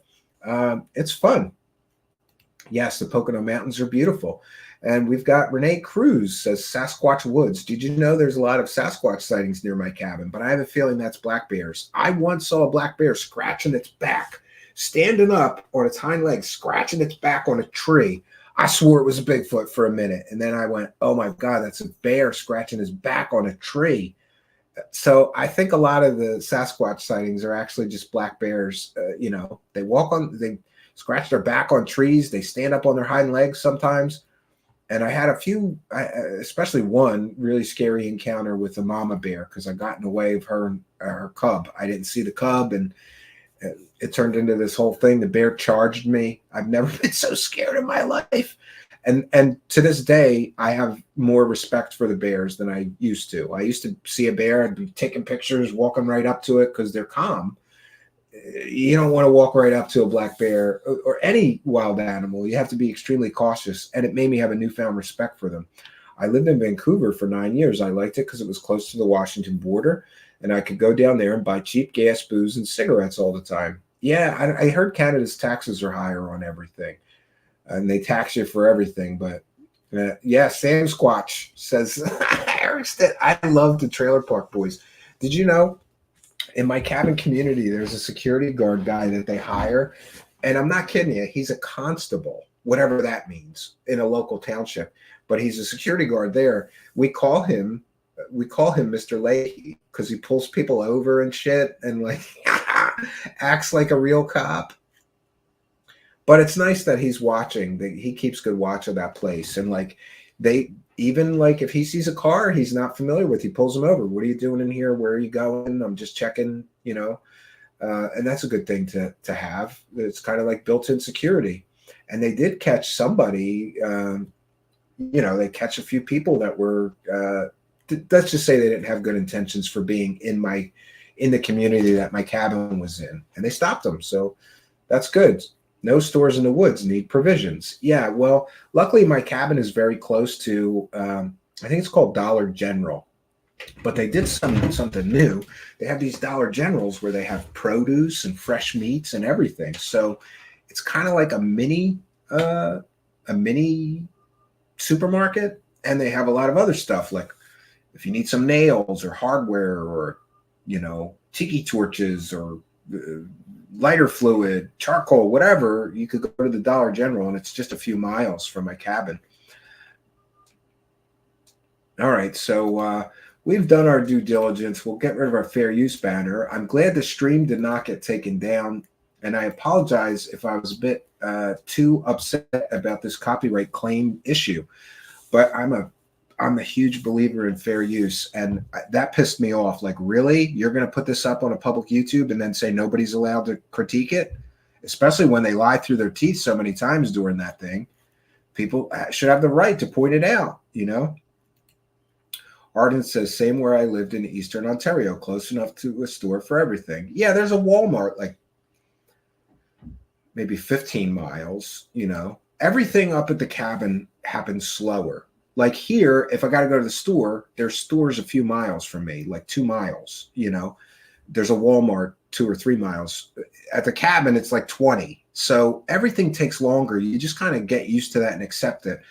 And I'm also really big on keeping that cabin extremely well stocked with anything I might need is there, because sometimes I go there on Thursday and I leave on Sunday and I don't leave the cabin. I just go to the cabin and I do whatever I'm doing at the cabin, and I don't need to go to the store. There is stores there, but it's going to take me a half hour just to get to the store. So I try to make sure not to forget things. But you know, if it happens, it happens. I go get whatever I need, or you just make do. Last week I had hot dogs and no mustard. But I dug through the cabin cabinets and I knew I had them. I had a bag of those little packets of mustard that you get when you buy like a hot dog at 7-Eleven or whatever. I had a bunch of those that I stole when I bought one hot dog, and I just filled the bag with all. So you make do. You just do what you got to do. It's better. Making do to me is better than spending the next hour to go get mustard so I can eat my hot dogs, right? Mentira says, must be really cool to have your own cabin and being able to distance yourself from society a little bit. I'll tell you what, during the pandemic, it was a great thing to have. It kept us sane. Everybody else was going stir crazy, stuck in their house. We went to the cabin. We went fishing. We went hiking. We played with the kids were playing in the yard. I built them a playground a few years ago in the yard. They have a sandbox. We could just go in there and taking a walk in the woods is better than sitting in your house, like bored out of your mind, you know. During the pandemic, it was great to have that place. And also, they handled everything up there a little differently. Nothing shut down. All the local businesses, most of them aren't corporate owned. Now, we have a Walmart over there and a Aldi and a few other things, but all the restaurants, the bars, the local hardware store, nothing shut down. And nobody wore masks. Nobody made you wear a mask. You could if you wanted to. They wouldn't tell you not to. But and then even when the bars had these weird rules, they just got around them. You know, they put a plate in front of you. If anybody from the government comes in, you just ate. You know, and I didn't just eat. I went there to drink. It was a while ago. But anyway, they handled things differently there. They're country people. They're not shutting their businesses down for 2 years because the government says so. You know, no businesses, to my knowledge, really shut down. Now, a few of the local restaurants, there was a Chinese restaurant and something else, an Italian restaurant. For whatever reason, maybe they were scared. I don't know. They changed it so there was no dining in, just takeout. But most people kind of appreciated that because, you know, you got less of a chance of getting infected, I guess. And interestingly, I got through the whole pandemic and didn't get COVID. It wasn't until the pandemic ended that I actually got COVID. And boy, that was rough, but I was fine once you know, it took a couple of days to get over it. So I guess it was degraded by the time I got it, because I had a few friends that felt like they were going to die when they got it. When that started where I lived, I had to close down all the legions and I had to wear masks in every place. Yeah, Yeah, nobody cared at the cabin. They're like pretty, they're kind of pretty anti-government up there. They're not real big on, listening to the federal government.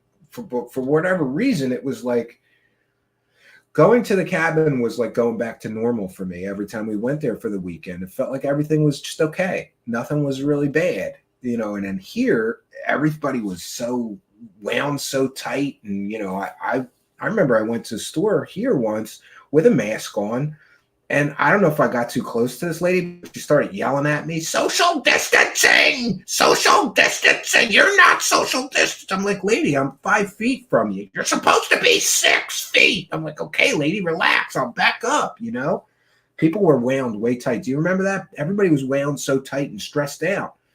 We went to the cabin. Everybody was a lot more laid back, like everything was okay. And that helped me get through it. It helped me realize, like, this too shall pass. We'll get through this, And we spent as much time at the cabin while we could.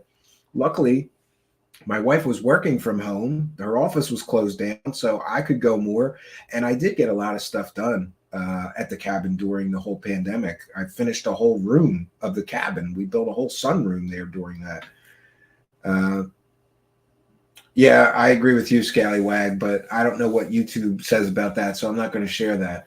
So, yeah. Some people were walking around in bubbles with measuring tapes. It was horrible. Yeah.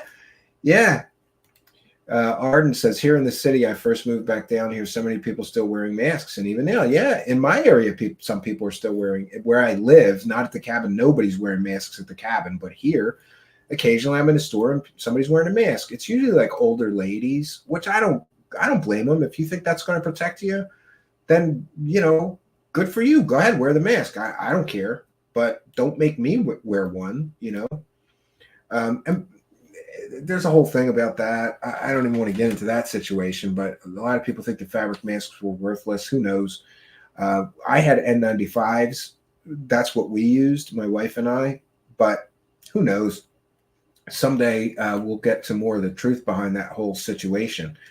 But that's a story for another time. So we've done our due diligence. We'll be back tomorrow night at 9 p.m. Eastern, but it will be a replay because I will be driving to the cabin and I can never make it to the cabin by 9 p.m., but I'm going to try to fit in one more live show this weekend. So we'll have a couple of replays this weekend, but we'll have one more live show most likely.